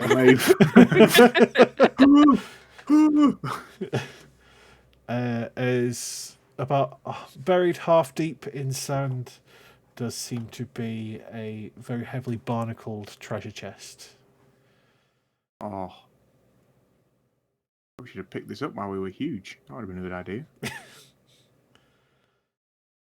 Well, this feels like a party heave-ho right now. It's like an episode of Pugwash. Will definitely take some effort to get it. It seems to have been in the ground for a long time. Hey, everybody. Mr. Oh, Mr. Burbles just starts nibbling on the metal bits. Oh, Mr. Burbles. You can see it hissing in the water as it both heats and immediately cools.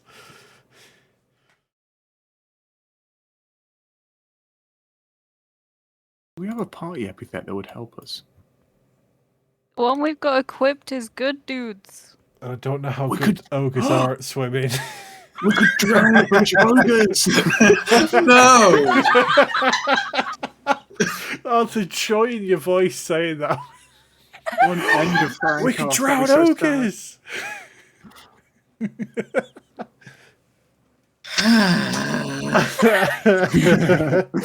You sounded so happy at that idea. What a sight. What if we had them man the ship with us and we just had a bunch of food-driven ogre pirates? And we can sail the seas and make delicious feasts, and you just see Skuttz, like, staring off in the distance having a daydream. I We need mean, this. It that must is happen. one way to crew your boat. Should you ever need to get rid of the captain and just take the boat, or get your own boat, and you need somebody else to crew it for you. Just crew with ogres. I'm Sogeg's a Captain scorpion Frankos, of dude. honor. It's Captain Frankos, Yes! dude. Oh, you cook us Oh, such good pretty food. high seas, dude. Where's the fucking choppy, dude? Oh, Mix it with a little bit of surfer, bro. I don't think Frankos would do well on the sea. Well, he would. I don't know. Maybe Captain Life would take a shine to him. Who knows? Didn't he like go and kill a giant fish while we were at that? He did. He did kill. I believe it's called an almanac or something like that, which is a half salmon, half Wolverine thing.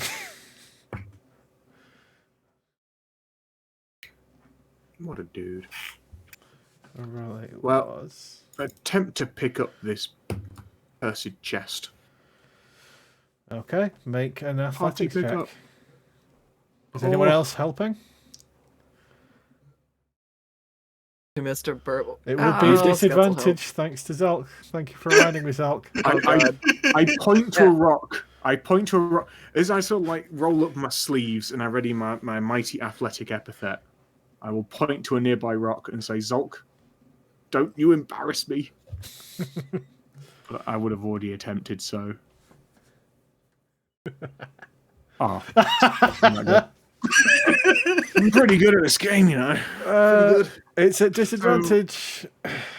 We'll cancel out though, as I have the athletic. Ah, okay. Oh. Okay. You think you're going to get me this time, Zholk? Dead-eyeing Zholk as he swims up towards you.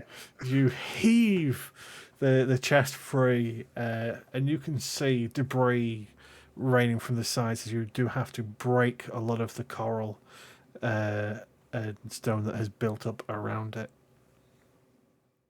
I'm sorry, Carl. I'll just yell out, I am Sogeg the Mighty, Lord of the Seas. Oh, actually, I don't quite say that. I'll tail off of that bit. I don't want to antagonize the sea quite yet. Not to be distracted, but is Poga currently drowning? I just can't move him, but he moved with the He cauldron. would be with the cauldron, yeah. I saw that. I was like, oh, he's good. I will gently place this chest down for our treasurette. Seems to be good at treasure.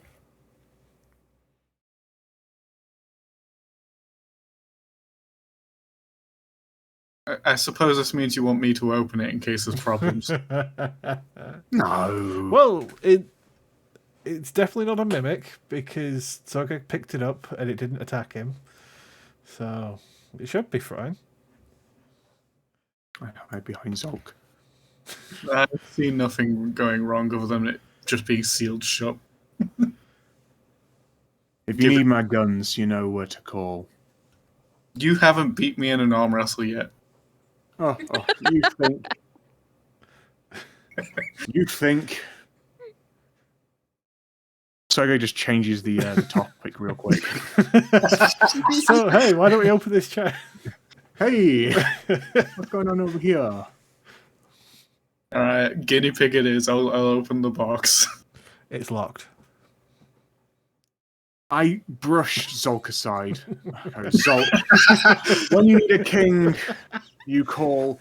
I place my ring finger against a lock, and I use a charge of the ring of the ram to attempt to explode the lock. Okay. Oh god. Oh wanna no. That's not quite what I had planned. Roll the damage of the ring of the ram. Explosio. Is it just 5 force damage? It's just, it's D10 charge. I just use one charge. Okay. Not kind of overboard. You don't go overboard. You put your finger against the lock, and it suddenly shoots forward as if hit by a mantis shrimp, and the rock just breaks into pieces.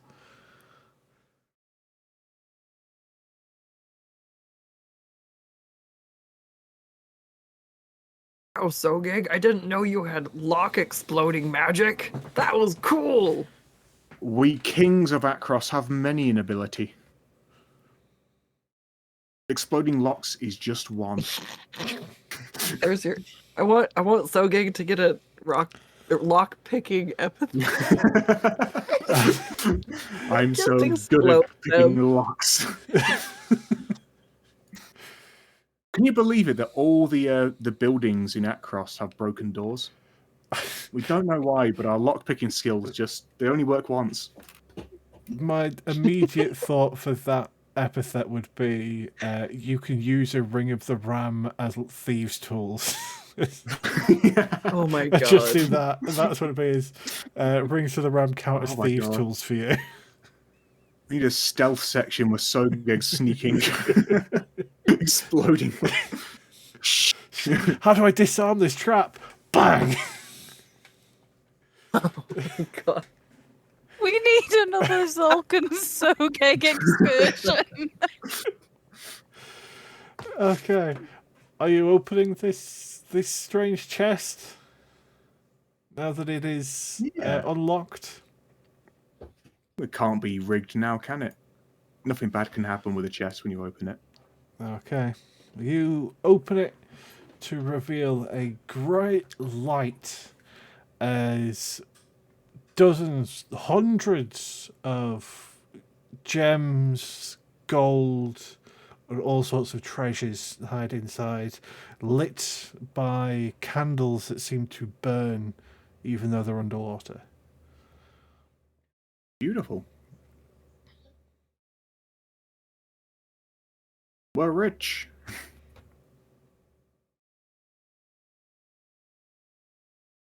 I guess I'm going to stick my finger just over one of the candles. Does it feel hot? Oh yeah, it's definitely hot. I appear to be burnt. Curious. Very curious. I'm going to step back and let someone who knows underworld to candles, how they work. I've just figured out that you can be underwater. This is one step too far, I'll be honest. It's messing with my mind.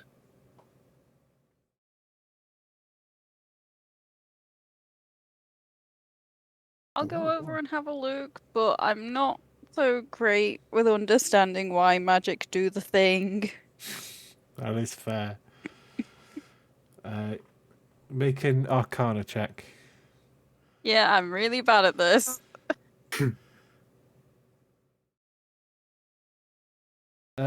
You would recognize them as candles of the deep. Simply enchanted candles that stay lit even if they're fully submerged underwater. They are relatively commonly found in most coastal cities as well as in Olanton. We have these at home. They're just they're candles that work underwater. How else are we gonna get light? We don't. Water tends to put out candles. They're just enchanted candles. Really starting to feel like the sea is just an extension of the land. So I see less and less differences, more and more similarities. I said it was somewhat similar. This is interesting. I mean, how many you say there are gems in there and gold? What are we talking? We're talking. Let's determine how much we're talking. Are you making a thorough count through all of it? You're going to dig your hands in and try and work out what's in there? Or it's just I'll poke from guesstimate? afar the butt of my spear, and I'll just sort of like sift through it all. The paranoia. You're probably looking at least 1,000 gold's worth. Probably closer to 2,000 or 3,000. Nice. I'm going to go on a spending spree at some point. Got a lot of gold.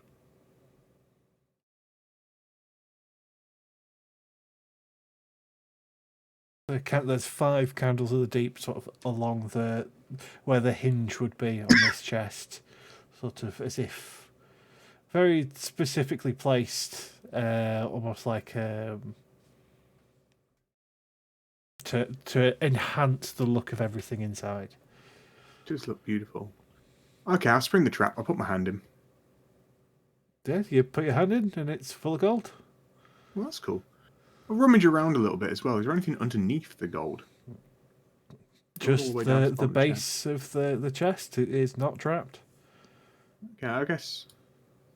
I feel like we can drag this behind us. I guess should we add this to the party inventory if we drag this up to Zholk's The Horde. hoard? It's gonna be quite hard though. It's gonna be quite heavy. This. Stick it in the cauldron. Oh, you know what we could? Oh, that doesn't work on gold. Damn. You say there are iron wrappings around this chest. What? I see where this is going. If we can't lift it, just magnet power will weigh this up. Nadryn, give me a religion check for me. A religion check. Yes. Not Oh, very this is good some at these Thassa either. bullshit, innit? Some Thassa shenanigans right here.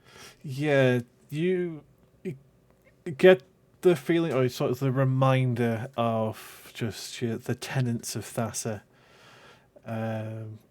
The sunken treasure belongs to Thassa. The whole reason you were sent to the surface was to recover somebody stealing sunken treasure and return it to the ocean. So it's up to you if you want to take this on. Yeah. Thassa perhaps won't like you doing this. This is really Thassa's one though. Like, it's pretty out in the middle of nowhere. Exactly. Are we talking? Like, could I take one gold piece? Would she still be mad? I mean, you have seen me going around collecting gold pieces from Thassa, right? I always assumed they were like super special gold pieces though. These are just like. Do they have a Thassa head stamped on them? They don't. They seem look to just- be mostly Melitan coins. I mean, they're not javelins, so I'm not really that interested, honestly. Well, you know what? Seeing that it's so special, I'm going to put one of my own gold pieces inside the treasure chest. And pat it and say, there, Thassa. Don't throw a kraken at me now, please. I guess, yeah, just like in general question towards, I guess, Nadryn would be the one who knows about it, but are these like how do these coins get here? Why did Thassa collect them herself, or is this a place where people tend to offer coins to appease Thassa? What's the deal? I'm confused why there's a treasure chest underneath the sea.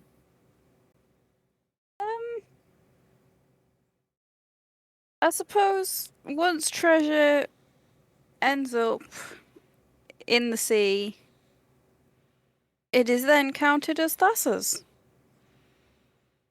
Okay. It is her domain.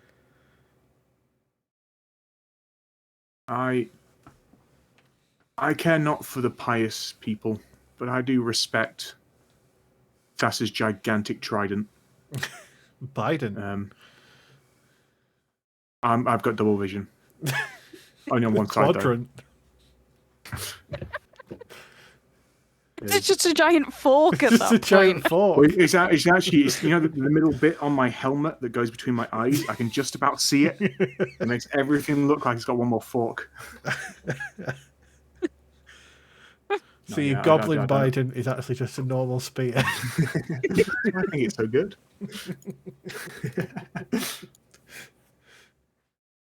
No, I'm reading the definitely subtle subtext here, and I personally am not going to touch this shit out of this gold. Nadryn, yeah, you would know that What the? for one, when a ship sinks, any of the treasure within essentially, belongs to the sea at that point. and also a typical way, if sailors are sort of concerned about safe passage and stuff like that, they will actively make chests like this, where it's very much ritually dumped into the ocean to try and appease Thassa so they don't get eaten by a kraken.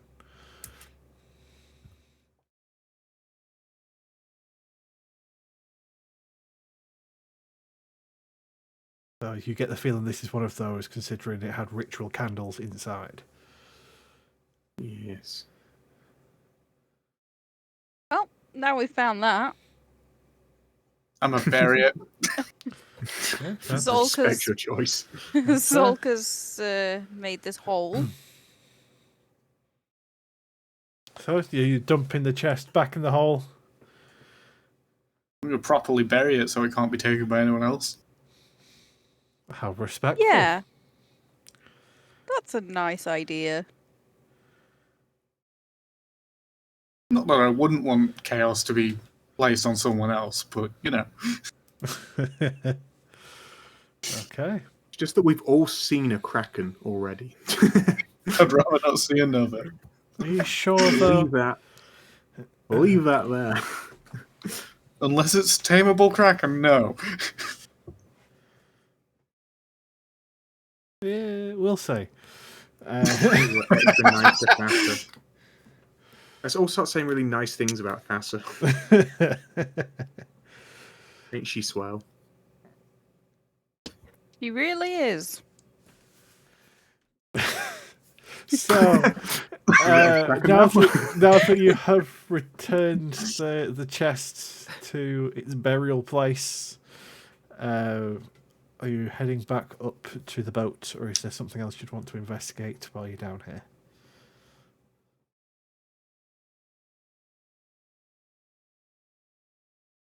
Just have a little light swim about.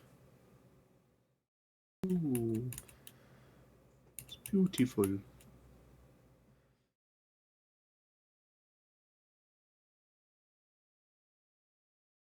Pick up Poge. So yeah, are you all heading back up to the surface? Yeah, I think it seems that way. Okay. Right. Fight with Mr. Burbles as he tries to get back into the cauldron, and I have to tell him no, because Poge's in there. You have to walk. You Swim? may make your way back aboard, greeted by the captain, the Triton captain, that looks at you, puzzled by the red stains all over you from the remains of the beta fish or the alpha fish and the rest of them, and the shark and so on.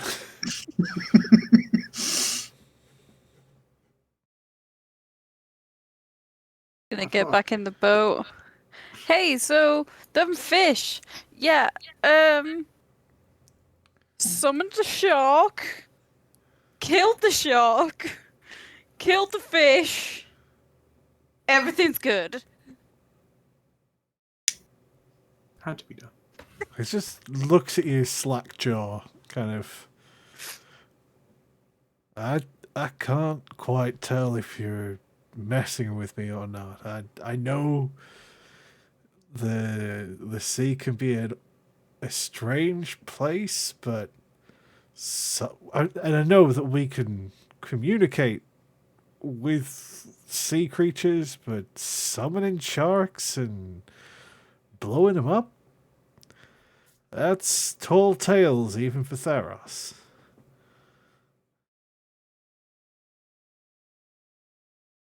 I can show you it if you want.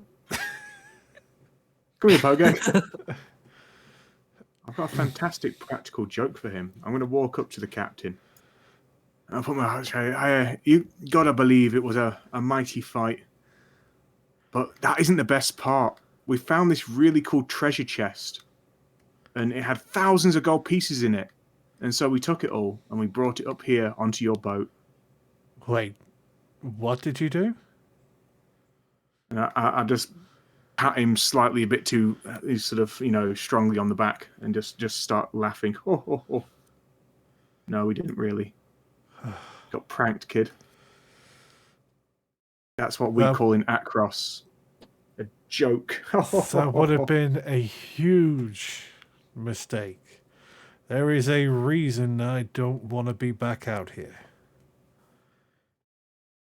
Oh, I'm not going to let that go. Did you take something from a chest at some point? Let's just say I was young and dumb once. Oh, God. And it is hard to resist the temptation of the dry folk. I'm definitely going cold-blooded now. Us being chased by a kraken was not part of the deal, old man. Your problems better stay under the water. Hey, this is why I'm saying I will take you as close to Orlanton as I can, but I can't take you to Orlanton. I'm risking it all just being out here with you. You not just give back that what you stole? I'd have to find it all again. True. Nana read me a book once about a noble pirate man named Captain Jack Sparrow. And he once went out after he stole, and he actually found all the gold coins, so maybe there's still hope for you, and one day you'll find all your gold coins, and you'll give them back.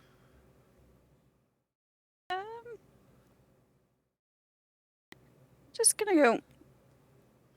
Would you recognize it if you saw it? It was a fairly unique piece of treasure.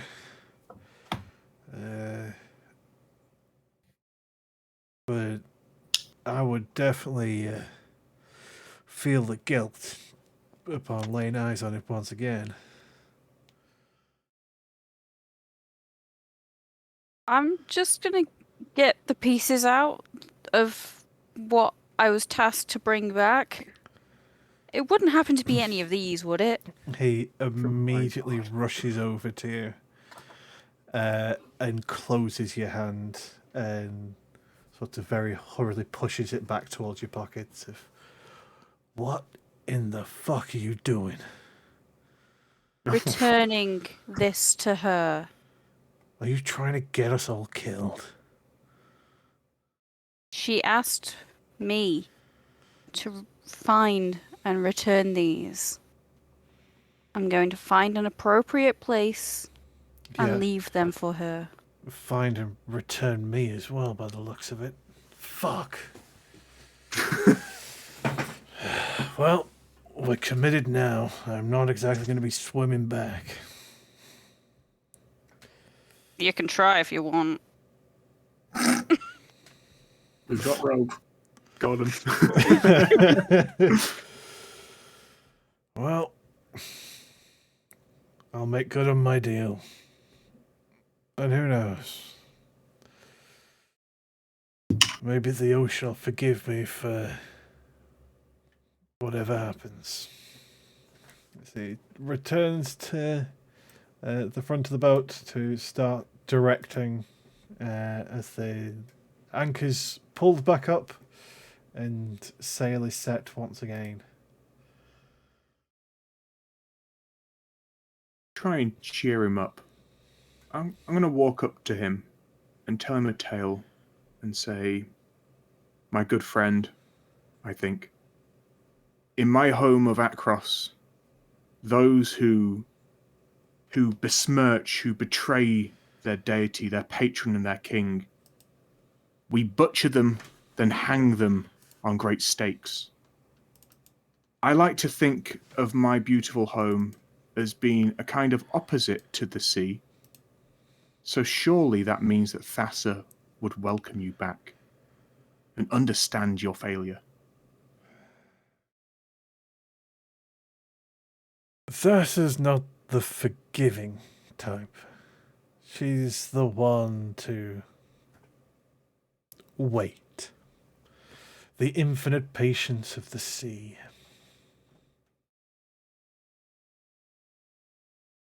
In that case, I wish you a hearty and at least noble death. That's all we can really ask for. Quite jealous, honestly. You're a lucky man. Just tries desperately to tune you out, but you can see that he is visibly shaken by the fact that, well, things have taken the turn that they have taken. My mouth is definitely uncomfortably close to his ears. Pressing your helmet against him, whispering in his frilled ears. I hope you have a good death. So, okay.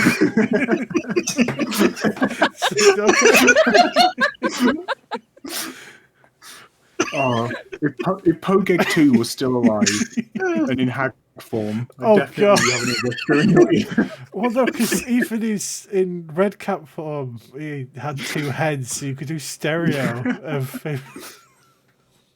Oh, it'd be awful. Well, pretty happy that I cheered him up. I'll go below decks. As I know a king's place. Is there anything Christ. else anyone else wants to do while you are continuing on your journey? Zholk is going to ask Skuttz if it could have some of those green crystals to work with.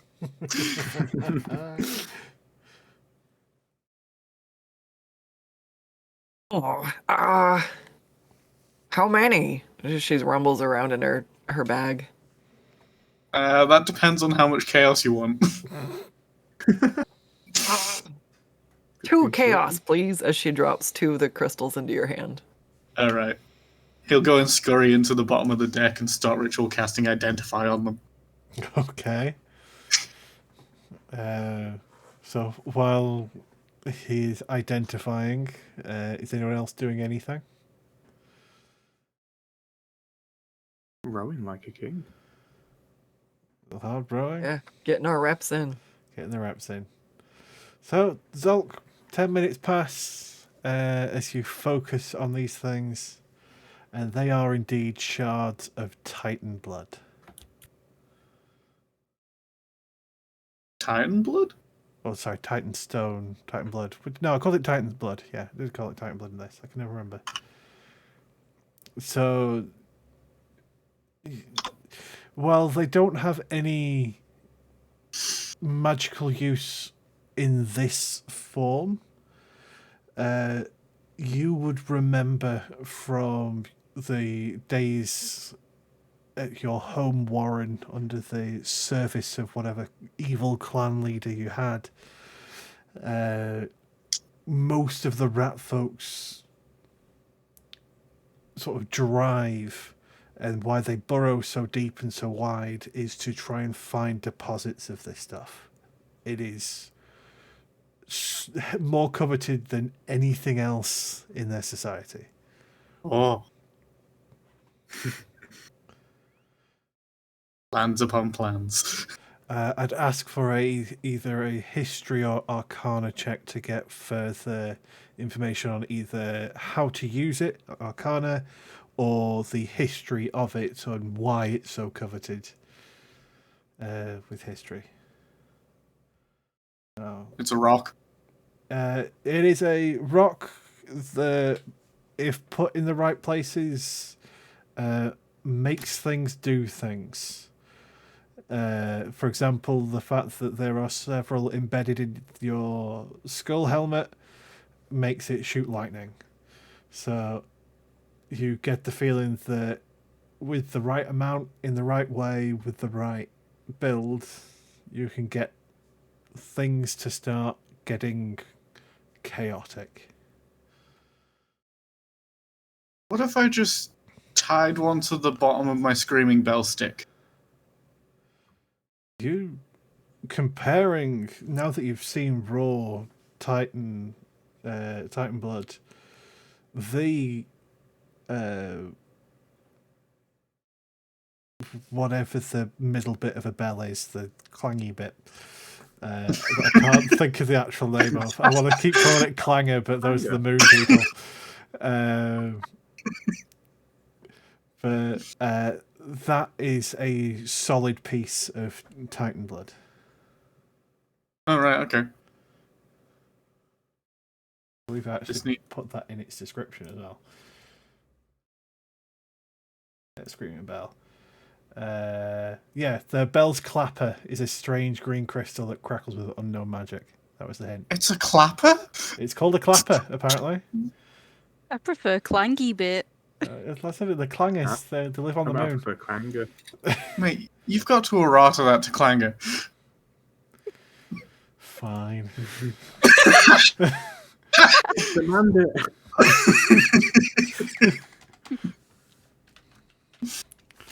There you go.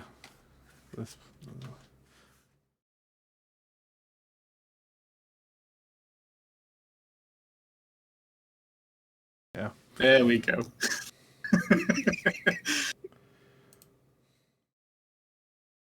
I have ideas for these rocks, but I don't know if I can do it.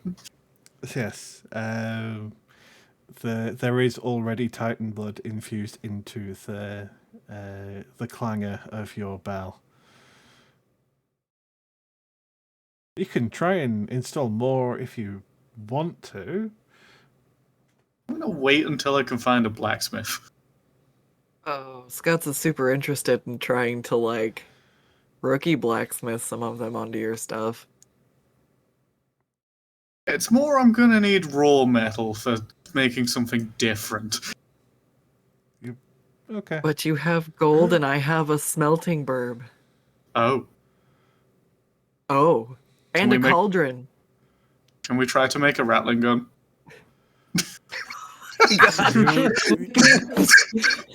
That might be a lover's skill set, but sure. Yeah, you need a little bit more than a way to melt gold and a couple pebbles of Titan blood.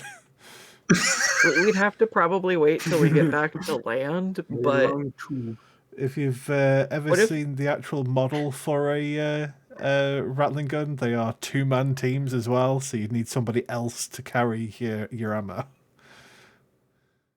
I'm sure I'll figure that out. Pogo's pretty good. mounted on Skuttz. It means you wouldn't be able to get more than 10 feet away from Zholk, which means you'd always be in his aura. Yeah, but if I recklessly attack stuff, then it just That's evens fair. out. That is fair. And everyone wants to be 10 feet away from Skuttz anyways. It's fine. It's the eternal piggyback ride of doom. Well, we'll see where that develops. You just need to get more of the stuff. So, as you continue rowing and heading further and further out to sea, everybody give me a perception check. Oh no. We're all really bad at this. Shockingly bad.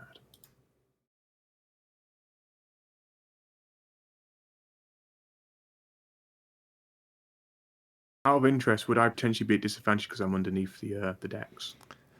Not for this one, no. As this is a sound, Yes. not a sight. The fact that Oh, I've no. rolled a 2, but my passive perception is 15, does that make any difference?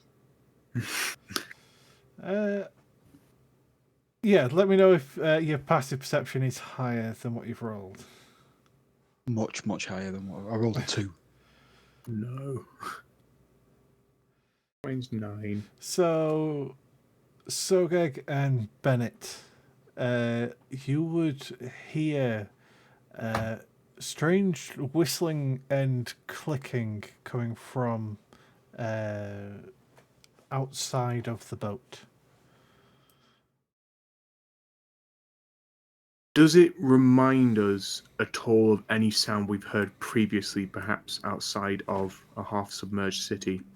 Yeah, I mean, does it Or sound child. ever so slightly clickety-ish?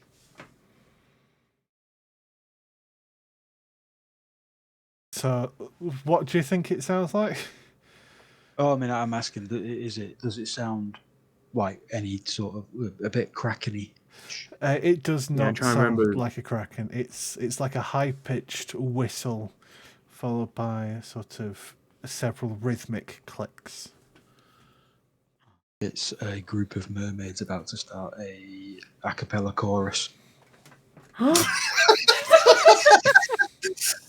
Mermaids. Does the Right, I want to change captain- my entire does the- encounter now just for that. We've willed it with the story.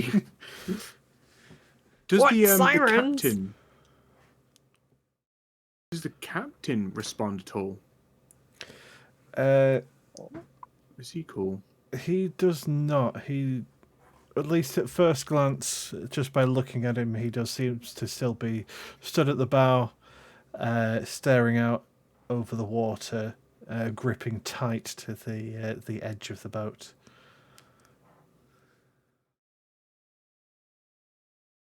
Sure, if something bad were about to happen, he'd tell us. No one get charmed. That's the side of the boat. You spot this odd, delightful creature. Tattooed dolphin. Dolphin. A Tiger dolphin. strange pinkish white dolphin covered in swirling, strange patterns. And it seems Looks to tasty. be riding alongside the boat, trying to keep pace, sort of quite curious and trying to get your attention. Hello.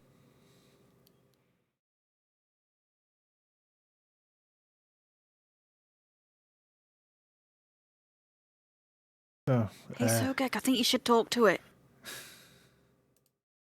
We might have a flying speed. it might. I am the most noble of us. Crack my hands. I think I remember how this goes. I'll start rhythmically clicking to this beautiful noble beast, and I'll just say hello in beast. You get no obvious response. It is aware that you are speaking to it. It is definitely noticing that you've noticed it, but has no idea what you're trying to say. I will change my accent then. As I see its beautiful tattooed like whatever you call it, markings, and I assume that perhaps this is of a higher nature. I will instead speak in Sylvan and say, hello. Again, you get that's attention, but not a direct response. You hear an odd whistling and clicking in your mind, but it is indecipherable for you. It's a telepathic bloody dolphin. They There's are another- telepathic dolphins, Oh god. and there are now Um, 2 other ones. In my last ditched effort, I will think very hard in my brain in Draconic. I will think, hello. You get the feeling that if you can't translate what it's saying to you, Yes. you don't know the language. Nadryn, you've set me up for failure. I respect you for that. I will go back to my other charge, and I'll go back down under the boat. You can see them again swimming along the side, around the front of the boat, breaching, and even teleporting, seemingly blinking from one space to another, as they seem to just be playing alongside the boat. This is magical. I'm gonna attempt see if this is gonna work in Primordial. And again, just say hello. You hear in your mind, in Aquan, in the water dialect of Primordial. Big boats. You're a big boat. What are you doing? Why are you all the way out here? Are you playing? I wouldn't say this is a particularly big boat. Not compared to what we've seen. Not the biggest boat, but shouldn't be a shame of boat size. It's not about the size of the boat, it's how you sail it. Well, we're here, so the boat's done something, I suppose. How's that boat still working? It's full of holes. Honestly, I have no idea. It just is. Why are there 2 fish people on the boat? Why aren't you swimming? The water's really nice. Look at how fast we can go. As they swim, jump, blink even higher into the air before diving back down. See? Fun. Jump in. Fun. The water is very nice, but we've got some here who can't swim as well as we can. Well, they can learn. Get them in. Swim. Let's go. Nice. Very, very persuasive. Just gonna shout down to Sogeg. Sogeg, they want you to go swimming with them! Sogeg's trying his damnedest not to be charmed at the thought of swimming along majestic beasts. They're kind of red as well, honestly. I'll emerge. The captain does turn and quite sternly to everybody says, do not trust them. They are trying to put us in a vulnerable position. They are here on behalf of their master. There's a reason Tritons don't tame dolphins. They answer to one master.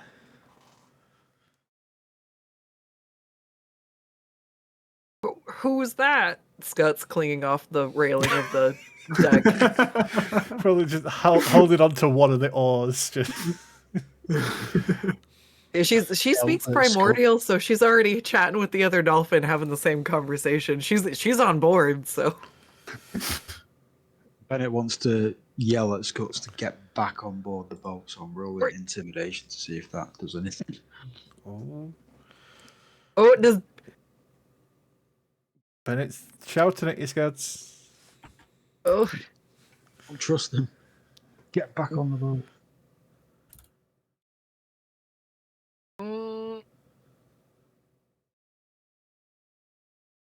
would I roll against it, or like I just feel like Bennett shouting at her, she would feel. Make a wisdom saving throw. Okay. You want to roll for it? That would beat. So it's up to you whether you want to listen to him. Bennett didn't sound angry enough. I'm not intimidated. Okay, because at the same time you've got a dolphin essentially swimming right up next to you, and be like, yeah, come in and play. Come swim, it's play. No, I'm not here to play. Do you know where my great auntie is? Yeah, we'll swim to her. We'll swim. Let's go. We'll see her. Yeah. She's gonna look over at the merfolk and ask, do they really know where my great auntie is?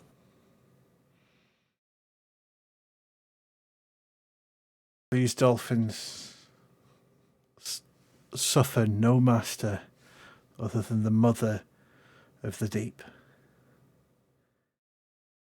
As you hear in the distance, Oh God! hey, I've got my sample. It's not the greatest one because Oh my god. in the far distance, No. like a head, You dude. see a Ooh. breaching, monstrous, red-crested whale.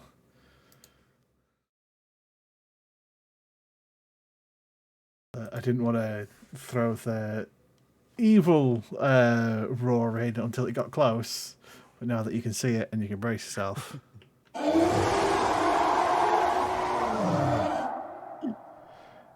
And I think that's where Sounds quite nice. we'll pause today's session. Just saying, in the sands, it's very clear what wants to eat you and what doesn't. I'm calling the sea bullshit. Saying that I could have swimming fun. Feed me to that thing. So we're going to do an on the surface, actually sailing combat against this giant evil whale monster and No. its blink dog dolphin companions. I think that was the first one I've done since session 1 of John's campaign. Oh god, When yeah, we there were were blink across- dogs all the way back there, weren't they? Well, there was, I think, was it harpies we Oh, were yeah, fighting harpies, against, and yeah. Koo basically Yeah. grabbed hold of Merrick and That was threw one. him at the harpies. But And no. then Merrick grabbed hold of one and brought it down to the deck and killed it. So Well, I'll down try to and solidify the rules for how the actual boat will move, but it will work similar to the Descent to Avernus, where you can essentially use your action to either man the oars or the rudder or something like that to try and move it in a particular direction, or you can just use it as a platform to try and fight from. But if the boat sinks, you've not got a platform. Uh-oh. So that's where we'll leave it for now, and we'll see what happens next time. Let's do the end of session wrap up. Let's do the piety story and loyalty stuff. So piety, you get your point if you're able to get them, because I know that both Zholk and Skuttz are at the cap, I think, at this point of 30 for where they are. Oh, Yeah. Yeah, if you've got your ordeal, it's capped until you complete your ordeal.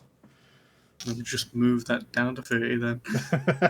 Mm. I was almost at 40. Someone's being a cheeky bait. I forgot. It's alright. It's something I probably will rework at some point. Did you complete your minor divine agenda? I will give a point to Nadryn for that one. It required a little prompting, but you got it. I might have forgotten to look. At least I remember to actually change them this time. I will give a point to Sogeg, as you did not back down from a challenge against a mighty monster. In fact, you were the mighty monster, to be perfectly honest. I've become what I hunted. I will give a point to Skuttz if you're able to gain more of them, because you did send more gifts. I will give a point to Bennett as you did your darndest to protect everybody, including taking the soul out of a fish. Thanks, Bennett. But no points for Zholk because you gave all of the shards of great power to Skuttz. I've got 2 of them. Yeah, because you had to beg for him back. Did you expand your god's influence in the world in a concrete way? I will give a point to Nadryn on that one for convincing everyone to leave the chest of gold there. Hey, that's quite a feat with these lot. It certainly is. Let's say that this particular upcoming encounter would have gone significantly different if you had taken that chest. Oh, God. So no. we'll see. Did you diminish the influence of a rival god in the world in a concrete way? No. No one attempted a divine intervention because I think everybody's on cooldown at the moment. Yes. Story points. You get your point of story for playing. Did you overcome a great challenge using violent or non-violent means? I'm going to say no. Did you make a significant discovery or unearth some lost history? I will give a point for that one because you managed to find and identify the Titan blood. Did you perform an act worthy of a new epithet? Does anyone feel like they've earned an epithet this week? I think Bennett deserves something for fucking for annihilation. I think Bane of Fish. The Fish Bane, okay. Bane of the Alpha Fish. So yeah, that's a point for Bennett. I can look at my epithets. Anyone else feel like they deserve one? Getting there. I did enjoy blowing up the shark, I gotta be honest. You It was did fun. blow up the shark pretty well. But that's what I do. It's my thing. I think Nadryn's hype probably is already good enough with the dual casting now. That was pretty amazing. Amazing.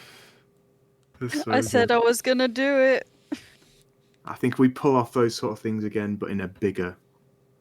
I feel like it was kind of casual against two literal fish. Apart from the gigantic. There he goes. Oh dear. Okay, and no will of the people checks either. So loyalty points. This is for Pogeg, Mr. Burbles, and Neil. They get a point just for playing. Did you fight together as one with your companion? I'll give a point to all three of you for that one because you did all fight together. Did you sacrifice something for the good of your companion?